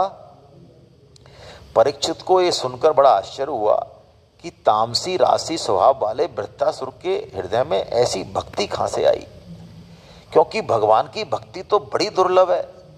मनुष्यानाम सहस्त्रेषु कश्चित यतति सिद्धये यताम अपि सिद्धानाम कश्चिन माम वेत्ति तत्वता, ये भगवान ने कहा 7.3 में, ऐसा कि ऐसा ही श्लोक है। देखो यहाँ पे भी, मुक्ता नाम अपि सिद्धानाम नारायण परायणा सुदुर्लभ है प्रशांतात्मा कोटिश अपि महामुने, यानी मुक्ति चाहने वाले ही बिरले होते हैं, उनमें भी करोड़ों सिद्ध और मुक्त पुरुषों में भी ऐसा भक्त मिलना कठिन है, बताओ, जो एकमात्र भगवान के परायण हो। तो सुखदेव जी बताते हैं कि वृत्तासुर पूर्व जन्म में राजा, तो उस जन्म में जो उसने तप और भक्ति की वो उसे इस जन्म में यों की त्यों मिली है, क्योंकि सत का कभी नाश और भक्त की कभी, याद आ गया चरित्र चित्रकेतु का, 1 करोड़ रानी थी उसके, अभी देखेंगे चलो आगे, है ना। अब विश्वरूप के वध से पहले ब्रह्महत्या लगी इंद्र को, और ये उसका भाई है कौन, वृत्तासुर, तो इसको ब्रह्मविद्या फिर लग गई, ठीक है, हाँ ब्रह्महत्या फिर लग गई।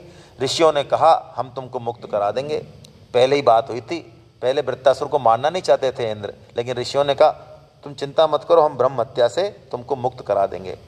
तो ब्रह्महत्या जब आई है, खून से लथपथ सफेद बाल, मछली की सी दुर्गंध, तो भागे इंद्र और कहाँ, मानसरोवर में प्रवेश कर गए और 1000 वर्षों तक कमल नाल के तंतु में छिपकर रहे। इस समय इंद्र को भोजन नहीं मिला, क्यों, वो अग्निदेव के मुख से भोजन करते हैं और अग्निदेवता जल के भीतर जा नहीं सकते। कहने का मतलब है प्रायश्चित है, ये तपस्या है। ब्रह्म हत्या हो या कोई भी पाप हो तो कैसे होगा, ये नहीं कि भरपेट भोजन हो रहा है और तपस्या चल रही है, भोजन नहीं मिल रहा है 1000 साल तक, तब जाके ब्रह्म हत्या से निकले। मानसरोवर में, आपका मानसरोवर नहीं है ये आप वाले, आपके सामने जो पार्क है उसी में गए होंगे मेरे ख्याल से, तभी जो है ऐसे भक्त पैदा हो रहे हैं वहाँ उस मानसरोवर में। ये जो ऊपर जो मानसरोवर है वहाँ कैलाश मानसरोवर, उसकी बात हो रही है। तो जब इंद्र 1000 वर्ष तक वहाँ रहे तो नहुस का शासन रहा, नहुस, तो नहुस, हाँ ययाति के जो पुत्र हैं, इन्होंने एक बार इंद्र की पत्नी सची को बुलाया कि तुम हमारे पास आओ, है ना, हम तो इंद्री तो हैं। तो सची ने अपने गुरु के पास गई, सची बृहस्पति जी के पास गई कि महाराज ये नहुस तो अत्याचार करना चाह रहा है, व्यभिचार करना चाह रहा है इस तरह से।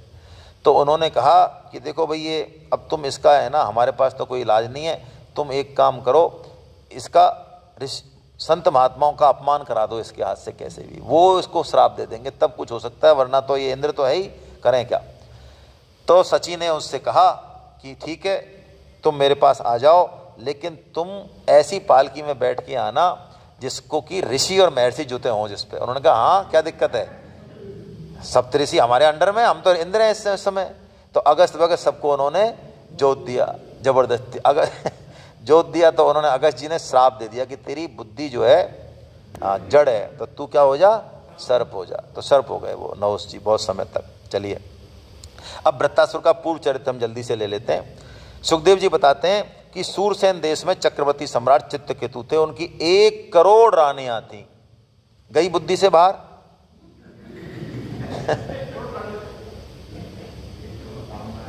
अच्छा, हमारी कामनाएं कितनी हो सकती हैं पता है अब तक, बचपन से लगा के 100 साल तक यदि हमारी कामनाएं निकालें और इस जन्म की छोड़ के हम पिछले 1000 जन्मों की निकालें तो करोड़ तो कुछ नहीं है, बस ये वो ही है पत्नियां। ठीक है, अब बैठ गई, अब बैठ गई। हाँ चलो, तो कामनाओं में जो विभक्त है बुद्धि, जो कि एक निश्चयात्मक नहीं है, व्यवसायत्मक नहीं है, वो कृतद्युति है। कृतद्युति, भगवान ने कह दिया बहुशाखा ही अनंतश्चय बुद्धयो अव्यवसाय नाम। तो अब क्या हुआ, अब कामनाएं तो बहुत हैं, लेकिन कामनाओं का अंत बताओ। ये चित्रकेतु इतना बड़ा राजा था, लेकिन फिर भी ये दुखी है, क्यों? पुत्र नहीं है। तो अंगरा ऋषि आए, उन्होंने कहा हम तुमको कुछ ब्रह्म विद्या दे दें। काहे की ब्रह्म विद्या दे दो महाराज, हम तो दुखी हैं। कि क्यों दुखी हो? कि हमको पुत्र नहीं है। कि हम तुमको क्या दे रहे हैं, तुम देखो तो सही। कि महाराज आप तो ऐसी बात कर रहे हो जैसे किसी को भूख लग रही हो और प्यास लग रही हो, और आपको लो माला लगा दें, माला पहना दें, चंदन लगा दें। अरे तुम्हारी माला चंदन का हम क्या करें, हमको तो रोटी चाहिए। तो क्या चाहिए इनको? पुत्र चाहिए। तो अंगरा ने जब पुत्र के प्रति उनका हठ देखा तो उनको पुत्र दे दिया, है ना। यज्ञ करा के, चरु तैयार करा के, अब वो कृतद्युति को खिला दिया, वो चरु जो हुआ हवन का, और उनके पुत्र हो गया। अब पुत्र देने से पहले उन्होंने कहा राजन मैं पुत्र तो तुमको दे रहा हूँ विधि का विधान टाल के, लेकिन तुमको ये हर्ष और शोक दोनों देगा, है ना। यानी किसी भी चीज में अनुकूलता में प्रतिकूलता और प्रतिकूलता में अनुकूलता छिपी हुई है। आज नहीं दिखे तो कल दिखेगी। यही हुआ, पुत्र हो गया। अब पुत्र हो गया तो राजा चित्रकेतु का मैक्सिमम टाइम कहाँ बीतने लगा? कृतद्युति के पास। तो बाकी रानियां सौतिया ढा, पुत्र तो उनके ही नहीं, और उल्टा राजा और गया हाथ से। तो उन्होंने क्या किया, उन्होंने उसको मिलकर जहर दे दिया। कृतद्युति ने देखा पालने से उठ ही नहीं रहा है, बच्चा आवाज दे रही है, तो वो तो बिलक बिलक के रोने लग गई, है ना। और माता का पुत्र चला जाए तो फिर तो सारे नियम खत्म, है ना। वो कह रही है अरे विधाता तू वज्र मूर्ख है, जो अपनी ही रची हुई सृष्टि के प्रतिकूल कार्य। कितने आश्चर्य की बात है कि बड़े बूढ़े तो जिए और बालक वास्तव में तेरे स्वभाव में ऐसा उलट फेर है, तू जीवों का शत्रु ही है।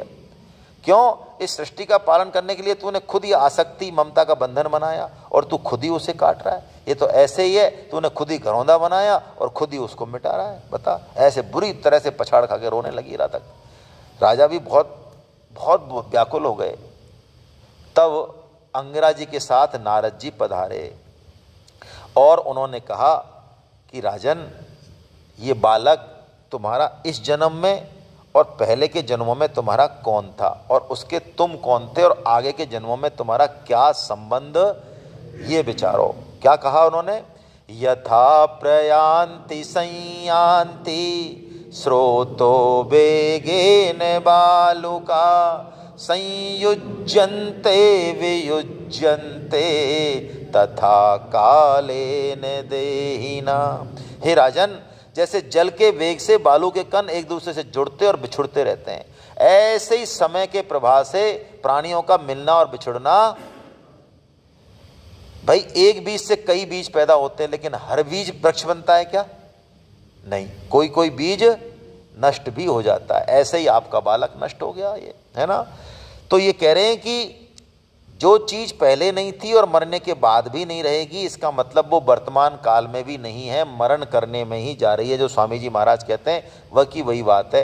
तो ऐसे वाक्यों को सुनकर, वो भी नारद जी के मुंह से, राजन ने कहा आंसू पहुँचते हुए, आप दोनों कौन हैं? मुझे बड़ी शांति मिल रही है। तो उन्होंने बताया राजन मैं तो हूँ महर्षि अंगरा और ये हैं नारद जी, तुम पर अनुग्रह करने के लिए ही आए हैं। और तुम राजेंद्र भगवान के भक्त हो, इसलिए तुमको किसी भी अवस्था में शोक नहीं करना। जीव के हजारों जन्म हो चुके हैं, कौन किसका सगा कौन किसका संबंधी, जरा चेत करो। मैं ही तुम्हारे पास आया था इस पुत्र को देने। ओहो, उस समय भी मैं तुम्हें ब्रह्म ज्ञान देना चाह रहा था, लेकिन तुम्हारे हृदय में पुत्र की उत्कट। अब तो तुम अनुभव कर चुके हो ना कि पुत्र स्त्री घर धन सेवक ये सब अनित्य हैं, मोह शोक और भय के कारण है, मन के खिलौने हैं। इसलिए तुम अपने मन को विषयों में भटकने से रोककर शांत करो और इस मन के द्वारा अपने वास्तविक स्वरूप पर विचार। फिर देवर्षि नारद ने कहा कि तुम एकाग्रचित्त होकर मुझसे ये मंत्रोपनिषद धारण करो, इससे 7 रात्रि में ही तुम भगवान शंकरसन का दर्शन कर लोगे। ऐसा करके राजा को सांत्वना दी और फिर रानी के कहने पे नारद जी ने उस मृत राजकुमार की जीवात्मा को वहीं बुलाया। चैतन्य महाप्रभु ने बुलाया, एक यहाँ बुलाया है। उन्होंने कहा हे जीवात्मन तुम्हारा कल्याण हो, देखो तुम्हारे बिना तुम्हारे माता पिता अत्यंत शोकाकुल है, इसलिए तुम वापस अपने शरीर में आओ और शेष आयु तक अपने पिता के भोगों को भोगो। जीवात्मा क्या कह रही है? हे देवर्षि, मैं तो पता नहीं कितनी कितनी योनियों में कई बार इंद्र बना, ब्रह्मा बना, पशु पक्षी बना, कितनी, तो ये बताओ ये जो आप कह रहे हो ये मेरे कौन से जन्म के माता बताओ। अब इस पर एक प्रश्न आता है कि यार अभी तो गया है। एक मेरे से पूछ रहे साहब आप ऐसे कह देते हो तो ऐसे कैसे पता नहीं होगा उसको? अभी तो गया है, शरीर पड़ा तो है, तो उसको पता होना चाहिए ना मैं इसी शरीर से निकला हूं।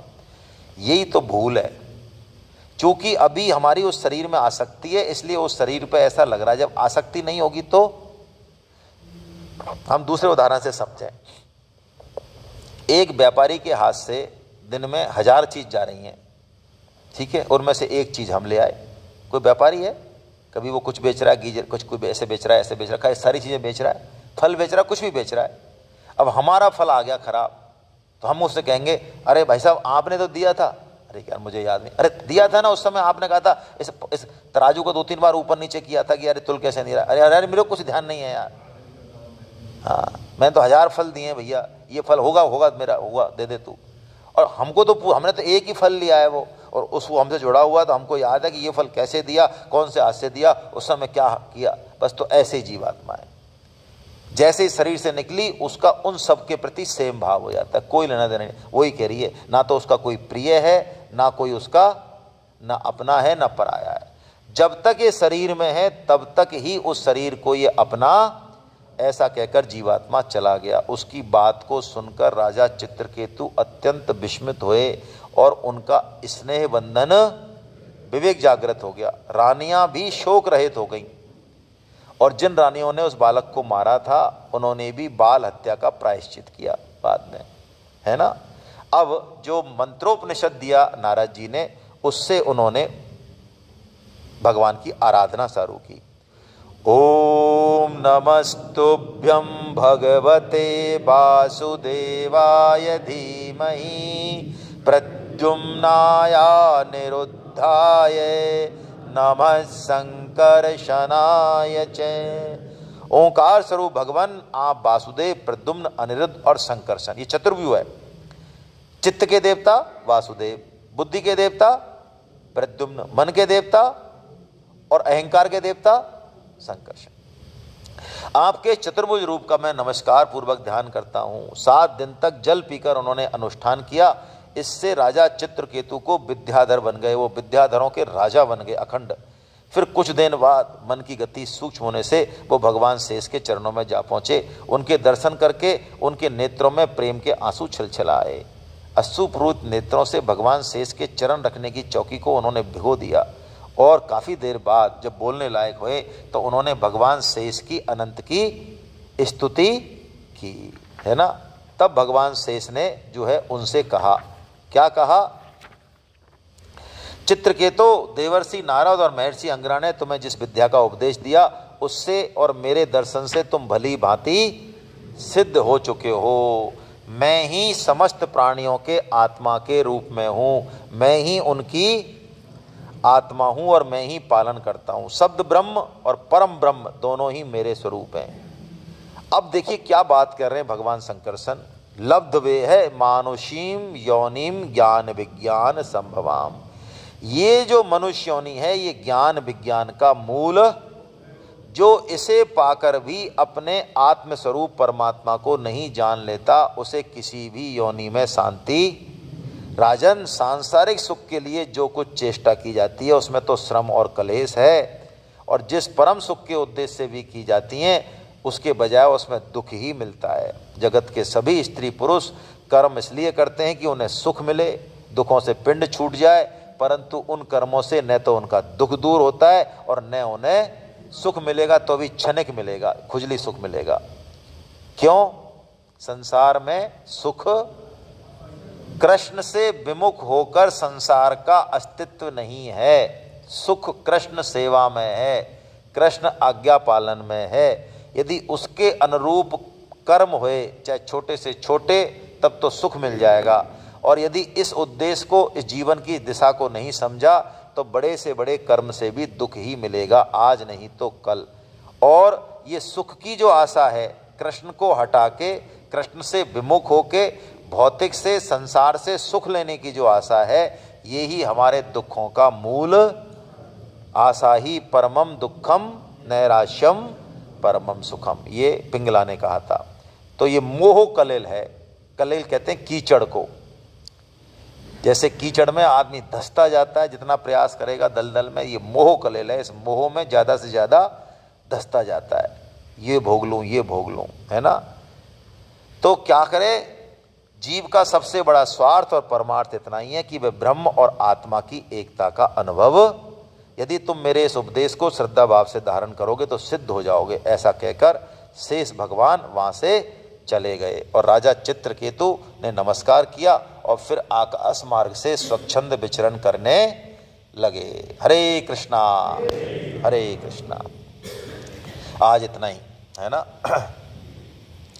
एक तो जो है छत्रपति शिवाजी महाराज के पुत्र संभाजी के जीवन पर फिल्म बनी है छावा। मैंने सुना तो था, किसी ने कहा था, तो देख ली क्या? और तेरी बहुत आ गए हैं ये तो हमारे लोग। तो चलो भाई, नहीं देखी तो हमने तो नहीं देखी, तो देखनी है, ये बच्चों को भी दिखानी है ना। एक काम तो ये करना, एक काम ये करना, एक कल्याण जो है बहुत दिन से चल रही है, हमने तो ले ली, लेकिन अब हम दूसरों को भी बनाएं इसका मेंबर, कम से कम 4-5 लोगों को मेंबर बनाएं, ले जाएं। हमारे राजेश जी ने जो है हमारा कल्याण करने के लिए बहुत सारे कल्याण मंगा लिए हैं, तो दें लोगों को, गिफ्ट में दें उनसे, है ना। 300 रुपये का फॉर्म है, कितने का है? 250 का फॉर्म है, तो 12 किताब आएंगी। अभी तो ये 250 रुपये तो इसी में पूरे हो गए, और क्या है, ठीक है ना। तो ले लें आप, कुछ एडवांस में ले लें जिससे कि लोगों को दी जा सकें, है ना। हाँ, आ जाओ। महावीर जी कुछ कह रहे हैं।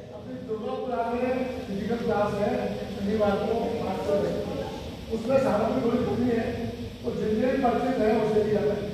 रजिस्ट्रेशन 10-15 दिन और लेंगे तो क्लास नहीं चल पाएगी। एक क्लास महाना मंडी जो रिजर्व है, रिजर्व में पड़ा है, वहाँ पे अपना जो मंदिर है खाली सामने मंदिर, उसमें जो नई क्लास क्रिएट की है, उसमें भी हम लोग प्रयास करके 10-15 दिन आएंगे तो क्लास में। बहुत बढ़िया भाई। देखिए महावीर जी ये कह रहे हैं 2 फिजिकल क्लास हैं, हम चाहते हैं फिजिकल क्लास को बंद नहीं करें। पहली तो है दुर्गापुरा गौशाला में, उसमें कुछ रजिस्ट्रेशन कराइए इधर के लोगों के, आप सबसे मेरा निवेदन है हाथ जोड़ के। और दूसरी है विजय पथ मुहाना मंडी पर खाटू श्याम जी के मंदिर में, उसमें भी रजिस्ट्रेशन कराइए। दुर्गापुरा वाली क्लास है कौन से दिन? शनिवार 8 से 10, और विजय पथ मुहाना मंडी रोड पर रविवार 8 से 10। बहुत बढ़िया टाइम है। इसके कुछ कुछ रजिस्ट्रेशन आप सब कराइए भाई, है ना। उस उधर के लोग जो हों आसपास 2-4 किलोमीटर में, उनको ज़रा देखिए, कांटेक्ट कीजिए और उनको जोड़िए गीता से, है ना। वैसे भी हमें जोड़ना ही है। 15 मार्च तक हमारा ये गीता प्रचार यज्ञ चल ही रहा है। चलिए, बहुत अच्छा है। और अगली बार ये 6वां स्कंद जो है पूरा हो जाएगा, उसके बाद इसकी भी एग्ज़ाम लेंगे, है ना।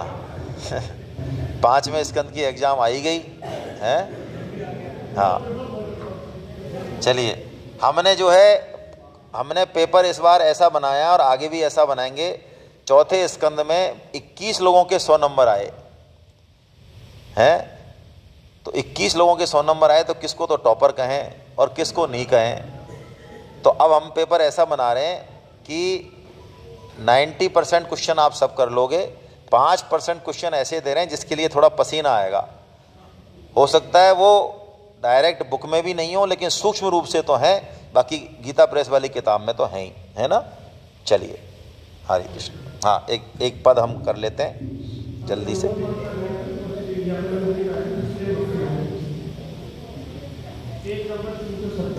पेज नंबर 327 भजन संग्रह का एक पद कर लेते हैं भाई। 327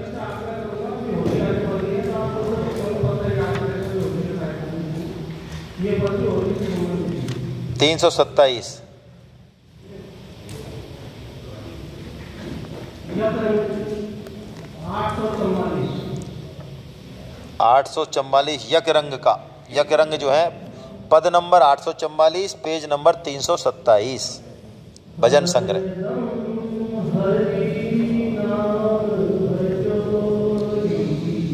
हरदम हरि नाम भजोरी,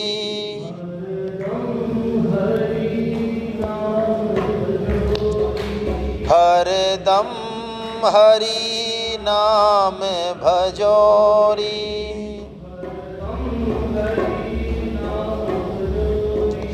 हरदम हरि नाम भजोरी,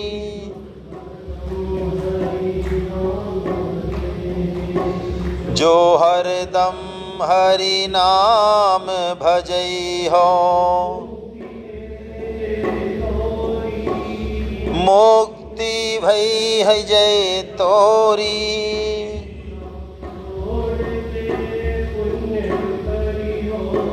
पाप छोड़ के पुण्य जो करी हो, तब बैकुंठ में लोरी,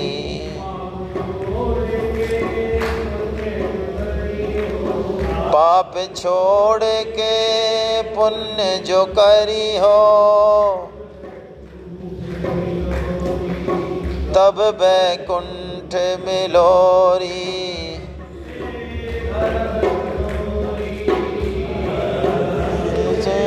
नाम भजोरी,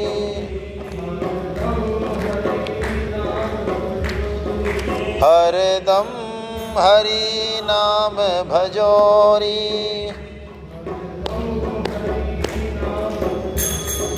हरदम हरि नाम भजोरी,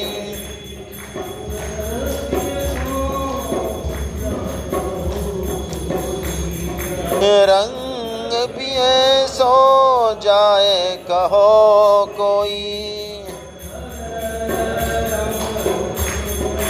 कि हर घर रंग मचोरी,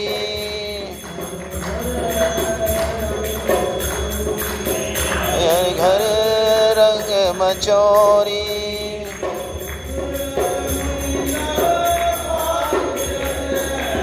सुर नर मुनि सब भाग खिलत है,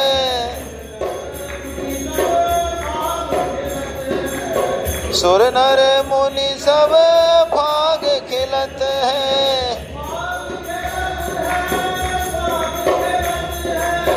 भाग खिलत है, भाग खिलत है,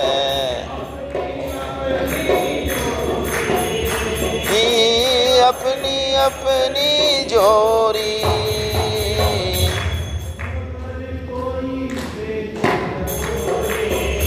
हरि नाम देख करोरी,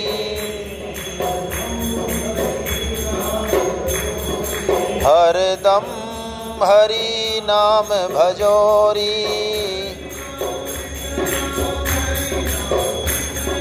हरि नाम कृष्ण नाम, हरि नाम कृष्ण नाम, नाम हरि नाम कृष्ण नाम, हरि नाम कृष्ण नाम,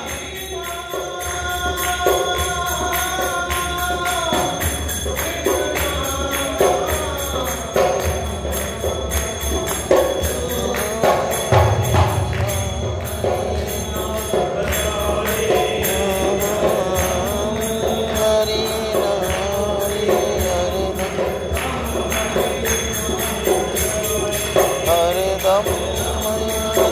नाम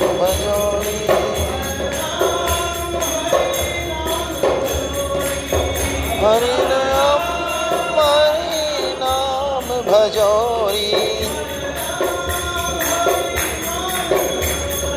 हरदम हरि नाम भजोरी, हरि नाम भजोरी, हरि नाम हरि नाम हरि नाम हरि नाम, हरि नाम हरि नाम हरि नाम हरि नाम,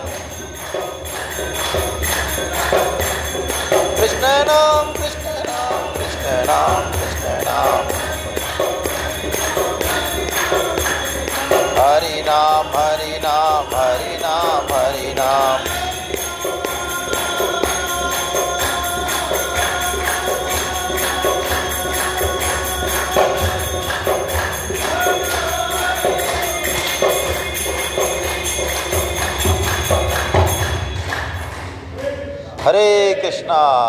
नाम संकीर्तनम यस्य सर्व पाप प्रणाशनम प्रणामो दुख शमनस्तम नमामि हरिम परम। बोलो वृंदावन बिहारी लाल की, बोलो बांके बिहारी लाल की, बोलो राधा गोविंद देव सरकार की, अर्जुन के सखा भगवान श्री कृष्ण की, मीरा के गिरधर नागर की, सूर के घनश्याम की, बृषभानु सुता राधा रानी की, मर्यादा पुरुषोत्तम भगवान श्री राम की, जानकी माता की, गौ माता की, धरती माता की, साधक संजीवनी की, श्रीमद् भागवत महापुराण की, सब संतों की, सब भक्तों की, अनंत कोटि वैष्णव वृंद की आज के आनंद की जय हो। जय जगन्नाथ, जय जगन्नाथ। आप सबको बंदन। हरे कृष्णा, हरे कृष्णा, हरे कृष्णा। आज शाम को मिलते हैं विवेचन सत्र में, शुभारंभ सत्र में।